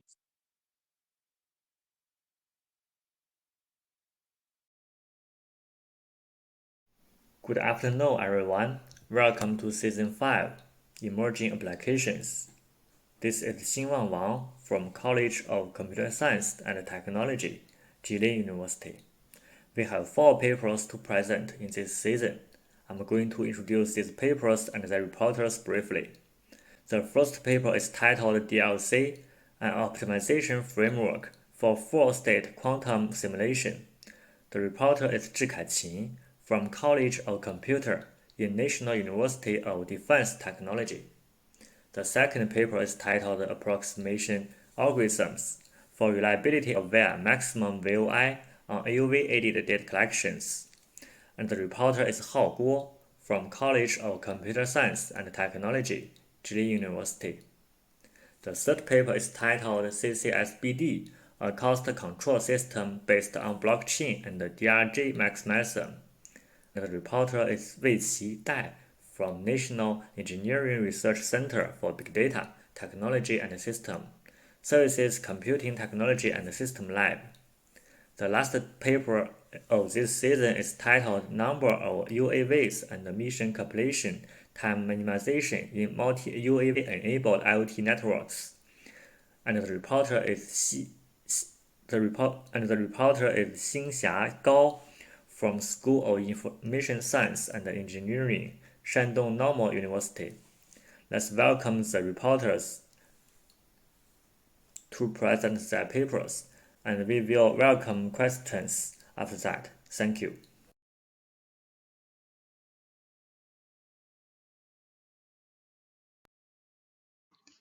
Good morning. It's a very great pleasure indeed for me to be able to attend this meeting. I'm Zhi Kaiqin from National University of Defense Technology. The paper I'm going to present is DLC, an optimization framework for full-state quantum simulation. Quantum computers have stronger computing abilities than classical computers in some domains such as cryptography, artificial intelligence, drug development, and electronic materials discovery.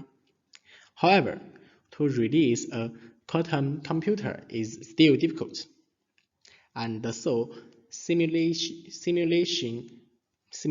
quantum computing on classical computers is one of the effective research methodologies. It can help researchers to understand the functionality of quantum circuits, evaluate quantum computation devices, and develop quantum algorithms. Before I introduce the full-state quantum simulator, I introduce some basic concepts of quantum computing first. Compared to a regular bit, which can exist in one of two states, 1 or 0, a quantum bit can exist as 1, 0, or 1 and 0 at the same time. A qubit can be represented by two complex numbers, which called amplitude. A 2-qubit quantum state can be represented by 4 complex numbers, and a n-qubit quantum state can be represented by 2 to the power of n complex numbers. And the quantum circuits are made up of a group of quantum gates. Simulating a gate can be regarded as a large number of small matrix vectors multiplied. And here we provide 2 examples. One is a poly-X and the other is a control node gate. From the basic quantum computing concept, we can get that the memory consumption is huge. The quantum state space grows exponentially with the qubits number. It can easily exceed GPU's global memory space and, as a result, cannot be accelerated by GPU. We choose Quest here as an example to analyze in detail. Quest can use multiple nodes to expand memory space and reduce the calculation overhead by MPI. The way of implementing a distributed simulation in Quest is to partition the quantum state equally among processes, and each process bound one computing node. And the communication between nodes requires copying all the data on another node to the local node. So the time overhead by calculation are much lower than that caused by memory access and communications. There exists many 4-state quantum simulators, and these simulators propose various optimizations. In order to reduce calculation overhead, the GPUs are used to perform simulations, and the drones provide a hybrid, multi-thread and distributed GPU-accelerated simulators and show that one K14M GPU can be 5 times faster than a 24-thread CPU. To improve the simulator performance on GPU, John copy states into shared memory and reduce the expensive exchange of data in shared memory with the global memory. Quarks combine several gates into one gate as gate fusion and achieve better performance by reducing the number of gates. However, the scalability of the simulator is less noticed. In the related works, we can see that there are already many optimizations in computing, and the challenge of the simulator becomes the scalability on the GPU. In order to make full use of the computing benefits brought by the GPU, we built a new distributed and CPU-GPU framework to optimize the scalability of the simulator, as shown in the figure. We exploit the data locality between gates. DLC stores the quantum states on the host and compute on the GPU, which highly improves the scalability on the node. Besides, we propose a communication optimized chain, which highly reduces the communication traffic. And it's worth to mention that there is no conflict between our framework and the existing computational optimizations. Next, I will introduce the 2 methods in detail. In order to take advantage of the large host memory to store the quantum states, we'll still benefit from GPU. Improving the data reuse on GPU is necessary. First, we analyze the data dependency between the gates in detail. We found that for a sequence of quantum gates, the quantum states they updated can be divided into several independent subsets, which can be updated in parallel. Moreover, The size of each state subset can be adjusted while partitioning the quantum gate sequence. And instead of calculating the gates one by one, we divide the gates into sets with a greedy algorithm. And the quantum states can be partitioned into several chunks according to the gate sets. And the figure shows a simple example. The 4 pink date can be transferred to the GPU side, and then, after computing by gate 1, gate 2, and then transferred back to the CPU. And the remaining 4 data are calculated then. And in this way, we can improve the CPU-GPU performance by reusing the amplitudes between these gates. We also made some optimizations with this approach. We use the bound memory, which saves the time of copying from pageable host memory. And besides, at the end of the simulation, when the number of gates in a set is few, we'd like to calculate these few gates on the CPU directly. For the computation time on the CPU is less than the sum of the computation time on GPU and the communication time between the CPU and the GPU. Next, I'm going to introduce the communication optimization among multi-GPU. First, I will introduce the challenges of multi-GPU. Using multiple GPUs can expand memory space and reduce the calculation overhead further. However, simply partitioning the quantum states among the GPU can bring large communication overhead, and the performance bottleneck becomes a huge communication overhead between GPUs. In addition, the communication needs a lot of additional memory as a buffer, which wastes memory on the GPU. And the table shows that for QFT, quantum sequence, when simulating different qubits, and it needs a different number of GPU, and the communication times is growing fast and bring huge communication overheads when the number of GPUs grows. We found a way to reduce the communication overhead of the simulator.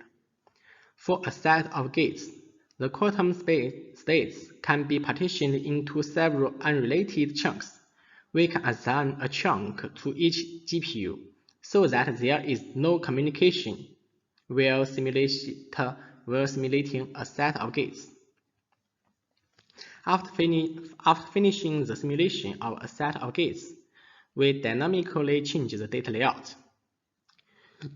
The figure shows the process of changing the data layout. After the data layout, the gate for target number 3 and 4 can be calculated in local. And in this way, we can significantly reduce communication overhead and improve the scalability.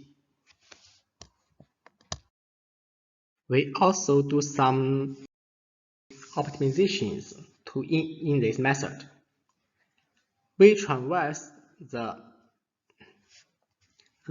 quantum states with a step of chunk size instead of traversing one by one, which reduces the indexing overhead. 2. There is a trade-off in the buffer size.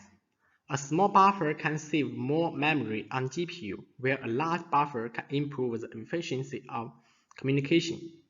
And third, to make communication in parallel and improve the communication performance, we manage the order of communication between GPUs.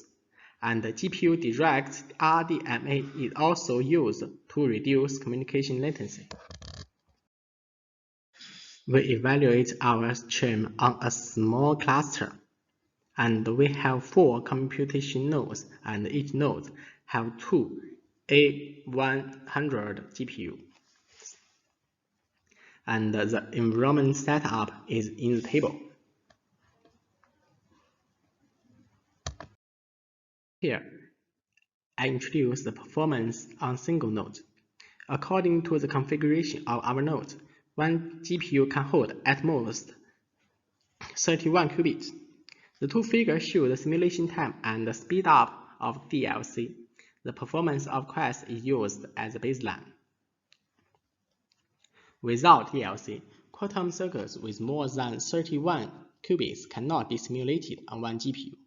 And for the 32 and 33 qubits, DLC achieves much speedup, and using 2 GPUs can get a better performance. I will introduce the performance on multiple nodes. Before that, I will introduce the buffer size trade-off. And from the figure, we can get that when the buffer size is larger than 4 MB, the performance is stable. That means that it's not necessary to set a huge memory buffer. We test the simulation time of all the 3 circuits with 1, 2, 4, and 8 GPUs. And DLC reduces the buffer size and can simulate 1 more qubit. And DLC can achieve about 4 times to 7 times speed up for QFT and InQFT circuits, and improve the utilization of GPUs a lot.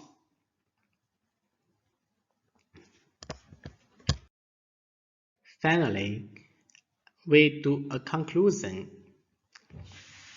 about our paper. First, we propose the DLC to exploit more data locality and reduce the communication overheads for full-state quantum simulators. Second, we propose a quantum circuit partition algorithm to improve data locality on GPU side. Third, we propose a dynamic data layout method to eliminate unnecessary data communications between GPUs. That's all. Thank you. I'm honored to have the chance to address you on this special occasion. The topic of my paper is approximation algorithms for reliability-aware maximum VOI on AOV-aided data collections. The outline of my talk as follows. The first part, I want to introduce the background of this research. The second part suggests the system model and the problem definition of my paper. The third part covers the approximation algorithm for the pathfinding problems. Finally, we introduce the simulation and performance evaluation of the paper. Well, let's move on to the first part of this topic. The ocean occupies more than 70% most of the Earth's surface, yet we know very little about it. Recently, it has shown an increased interest in using UWSN to collect ocean data. With the increasing requirements of underwater applications and the upgrades of underwater hardware, large amounts of data are produced by sensors. It is a huge challenge to deliver this data to sync timely and reliably through wireless communications. Therefore, some studies recently introduced AOV as a mobile sync to collect data from sensors closely, and mainly regards the VOI as their real-time value, such as data importance and timeliness, and find a path with maximum VOI. However, AOV limited by speed and endurance capacity. As a result, some sensors may be omitted by the path. More seriously, the accumulation of omitted data may exceed the sensor storage capacity and have to be dropped or overwritten, eventually cause data loss and reduce the reliability of the collection. Therefore, it is worthwhile to design a reasonable AOV-aided data collection to improve the reliability of data collection. Let's move to the system model and the problem definition of our work. The figure consists of sensors, AOV, and sinks. Each sensor node performs continuous sensing data from surrounding environments and save this data locally in its limited storage space with VOI. An AOV is deployed to collect the sensed data from sensor nodes, and it sails to surface station to recharge power and offload data. The first function defined the objective of maximizing the total collected real-time VOI, and the second function expressed the other objective of AOV path plan is minimize the total volume of data loss. To normalize the above two objectives, an alternative approach is to propose a uniform qualification about the priority of the sensor being visited, called thematic priority strategy. The new VOI of a sensor is the combination of real-time VOI and the reliability VOI. Reliability VOI means the number of unvisited cycles about a sensor by AOV. Based on the above new definition, the path finding problem converts to an OP problem, which the goal is to construct a certain path with a hard limit from S to T, so that collected maximize the VOI. Now the question converts to design an algorithm to solve this NP-hard problem.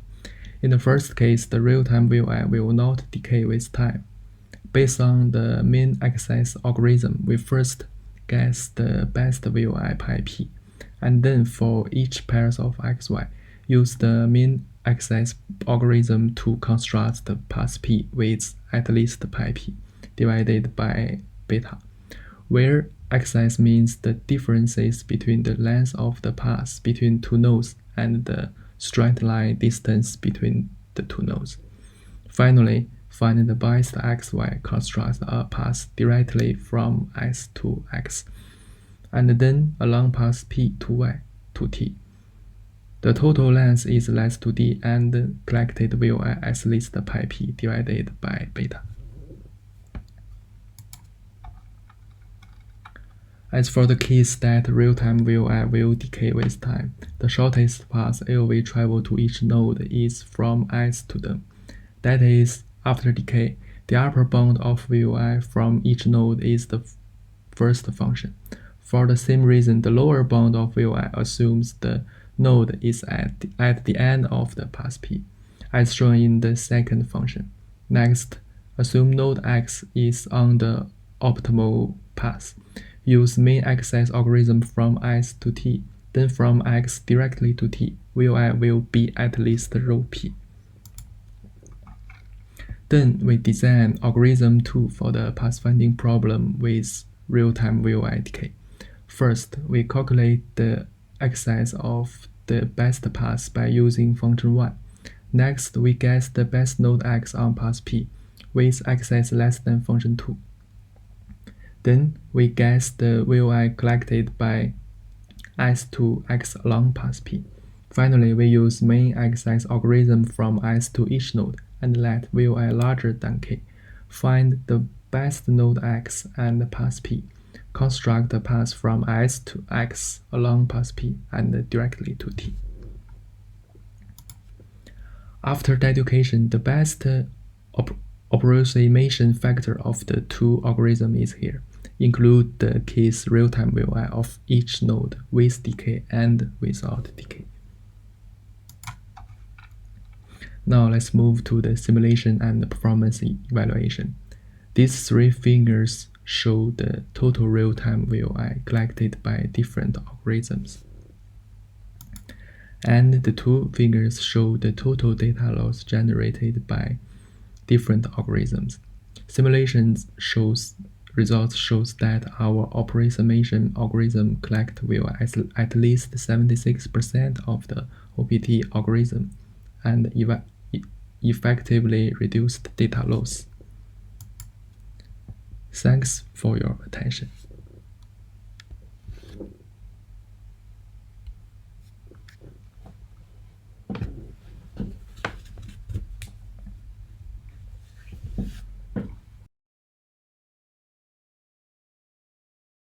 Hello, it's my pleasure to give a presentation here.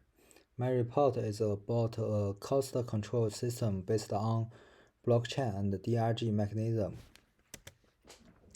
My report is divided into 4 modules: introduction and background, system design, evaluation and discussion, conclusion and future direction. First, I will introduce the introduction and background. DRG means diagnosis related and groups, which equals payment by disease diagnosis related grouping times prepayment of medical expenses by establishing payment criteria for each diagnosis related grouping. At present, many countries are achieving the goal of medical cost control through the DRG mechanism. However, the practical application of this mechanism in medical institutions is not ideal. This is mainly because the accuracy of the cost control mechanism depends on the accurate classification of patient treatment data.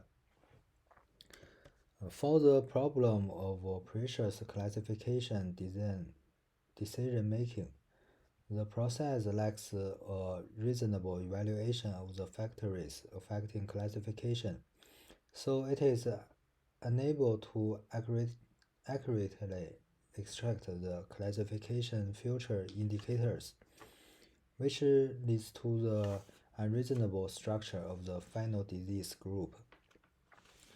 For the storage and sharing of classified data, its classification process requires a large amount of historical clinical diagnosis and treatment information as classification credentials.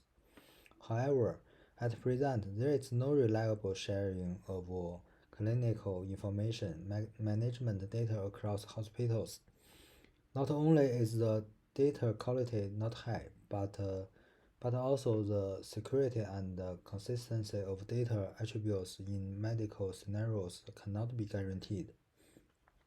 For the problem of reasonable fee measurement, its rate index need to be evaluated according to the actual payment path data of the whole process of the previous year, but the integrity of the traceable payment path is not high.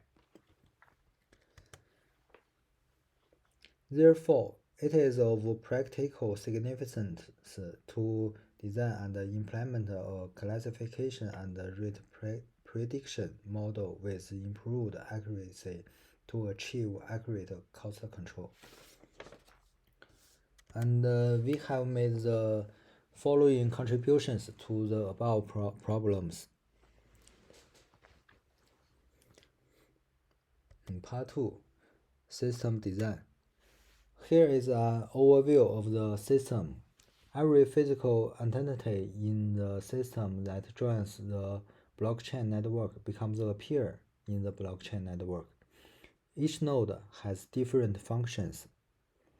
For example, the financial department responsible for evidence based on the chain, training DRG, and classifying new patients. All on-chain operations of these peers will be recorded in the transaction block without tampering and can be checked at any time in the future. After giving the key points of design, explain some main details. For the classification algorithm design, the formula of information gain ratio is obtained based on empirical entropy formula and information gain formula. The design of this algorithm is divided into 3 steps: confusion reduction, capability assessment, and mechanism the effect of the number of features of uncertainty measures, and the last purity factor measure. After the basic example is completed, the model regression fusion is carried out like this formula, so as to speed up the output efficiency of final DRG group. This is the overall architecture of the blockchain network. The design goals are achieved through smart contract strategies in the blockchain network. Here are 2 key design points: cross-hospital identity authentication mechanism for security assurance, and endorsement voting strategy for consistency assurance. The entity identity authentication process is mainly implemented when the organization forms a blockchain network and new identities need to join the Lightning Alliance chain. As a result, the identity authentication channel has been opened up in the hospital, and decentralized authentication has relieved the load pressure of excessive data flow, the root CA certification. In order to ensure the consistency of shared data, the endorsement strategy is modified in the endorsement phase after the blockchain uplink request. This is changed to anonymous dynamic endorsement policy, which is divided into 2 modules: node anonymity and dynamic endorsement.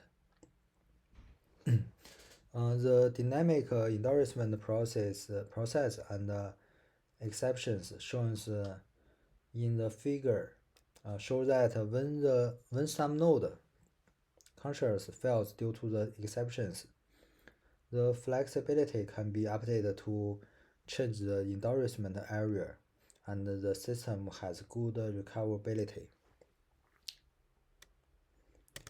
The formula is used to intuitively show the ability of the dynamic endorsement strategy to increase the attack cost. As long as the number of nodes required by the dynamic policy is reduced in the response of subsequent requests, all the corresponding department system is restored. The subsequent transaction endorsement of clinical information can be continued. Part 3. Test the system effectiveness. It can be seen from the calculation that the generalized function classification model implemented this time is compared with some other basic hierarchical classifying algorithms. The accuracy of the generated DRG group has been improved, and the inclusion rate of the test dataset has also been improved. Then we test the anti-attack performance of consistent endorsement stage and the impact of endorsement selection failed size on attack control results. It is proved that the dynamic endorsement strategy has better anti-attack performance in the huge medical alliance network. Part 4. Make a conclusion for this report. We first designed a fusion classification model to improve classification accuracy. The examples in the model can accurately evaluate in the influencing factors of important features of classification and improve the classification efficiency. Propose a blockchain cross-hospital sharing strategy for diagnosis and treatment data. Hide the private attributes of nodes through cross-confirmation contracts. Hide the private attributes through anonymous unbased endorsement contracts and dynamically elect the endorsement set to ensure the security of shared nodes and consistency of shared data. Design block logic chain code for morphological annotation and traceability of heterogeneous multi-dimensional clinic paths. Realize data block cleaning and on-chain keyword extraction to complete high-value data screen. Construct cross-chain traceability transactions through chain codes to track pathways and generate rate predictions metrics. That's all. Thank you.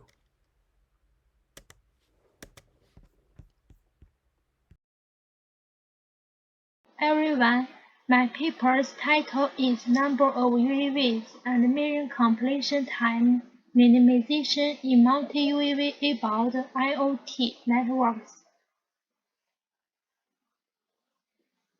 This is our outline. The first part is introduction.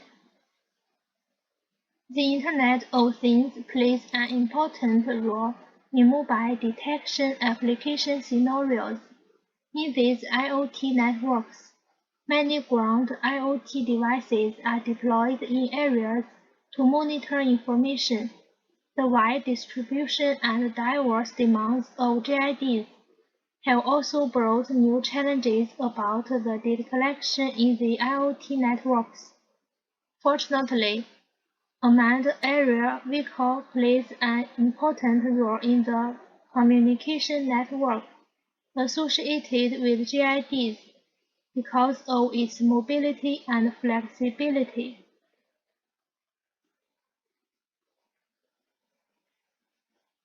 The UAV, also known as drone, is a new mobile platform. In some emergency situations, such as disaster rescue, there is a strict deadline for the completion of data collection missions of UAVs. In addition, the limited energy also poses new challenges for the data collection of UAVs. Hence, it is an important issue to optimize the trajectory of the UAV to minimize the mission completion time of UAV. Another challenging problem is how to set the appropriate number of UAVs in the Internet of Things network due to the uncertainty of data size and the limitation of the UAV power. A fixed number of UAVs may not be able to complete the data collection mission. Therefore, it is significant to determine the appropriate number of UAVs.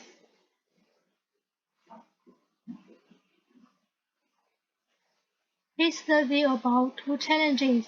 We studied the data collection problem in multi-UAV about IoT networks.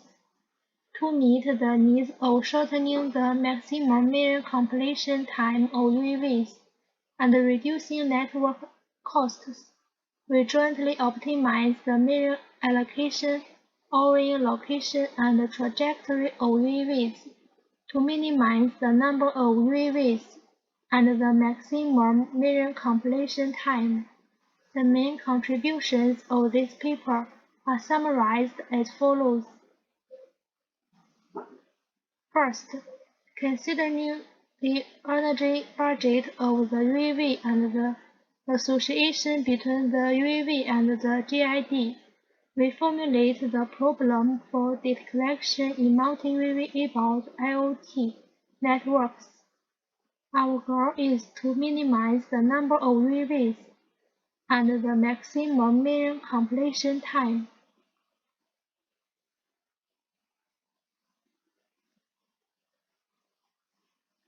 Second, to balance the million load of each UAV, we designed the improved ant-colony optimization algorithm to determine the number and million allocation of the UAVs by optimizing the association between the UAV and the GID. We prove the efficiency of the data collection on flying mode and OIN mode with mathematical analysis. Since the interaction between the flight service time and collection service time of each GID, we propose a joint optimization algorithm for the flying into point, OIN into point, and flying out point in the transmission area of GIDs to optimize the trajectories of all UAVs and minimize million completion time of the UAV. Last, extensive simulations illustrate the effectiveness of our proposed scheme in the data collection scenario with many actual experimental settings.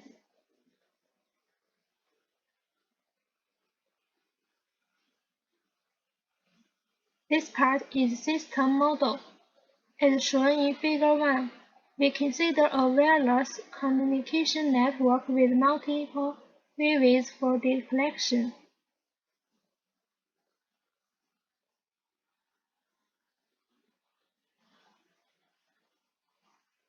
Each GID corresponds to a dotted circle. When the UAV flies into this circle, it can continuously collect the data of the corresponding GID.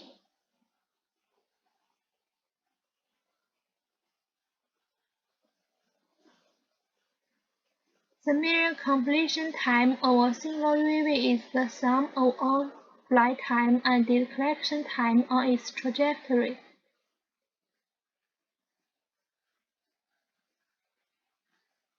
Therefore, minimizing the number of UAVs and the maximum completion time of UAVs can be formulated as follows.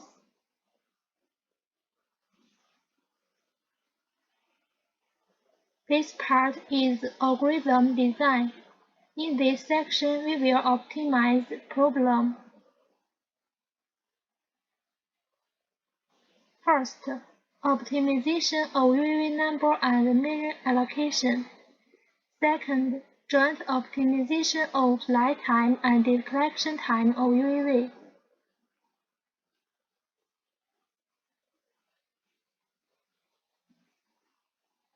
First, optimization of UAV number and million allocation.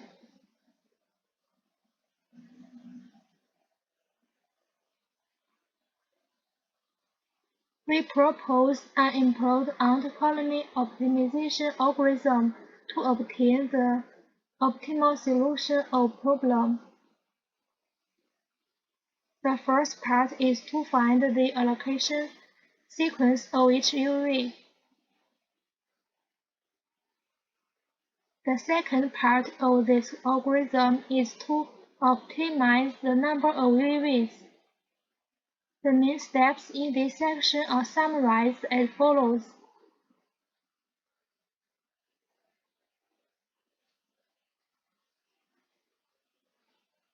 Second, joint optimization of flight time and data collection time of UAV.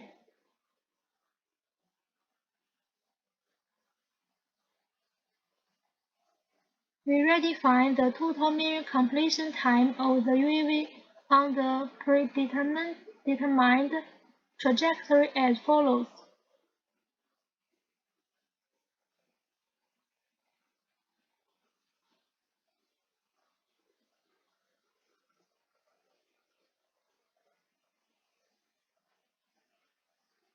The fifth part is performance evolution. Figure 2. The final trajectory of the proposed scheme of combining flying mode with hovering mode. Figure 3. The million completion time with diverse number of UAVs. Figure 4. The million completion time with diverse number of UAVs. Compared with the other four schemes, simulation results show that our scheme achieves better performance.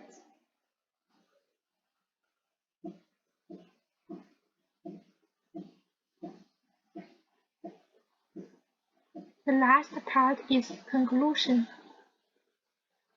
In this paper, we study the data collection of GIDs in the IoT networks supported by multiple UAVs to minimize the number and the maximum million completion time of UAVs. Then we designed the ACO algorithm to find the best service order between GIDs, which determines the number and million allocation of UAVs.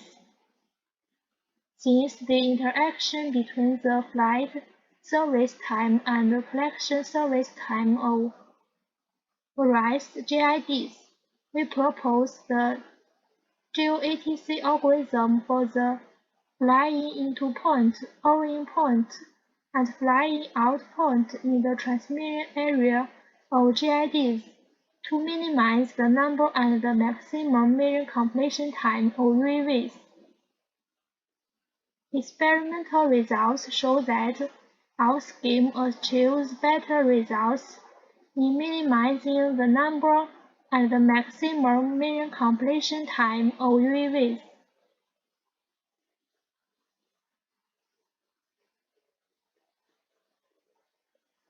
Thank you.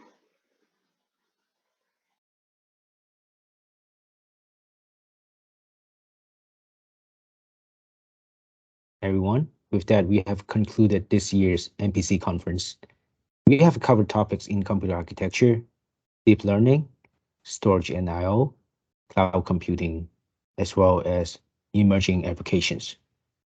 I hope you all enjoyed this year's program, and I look forward to seeing you in NPC 2023. Especially next year would be NPC's 20th anniversary. So we hope next year we will have a great program just like this year. Thank you very much.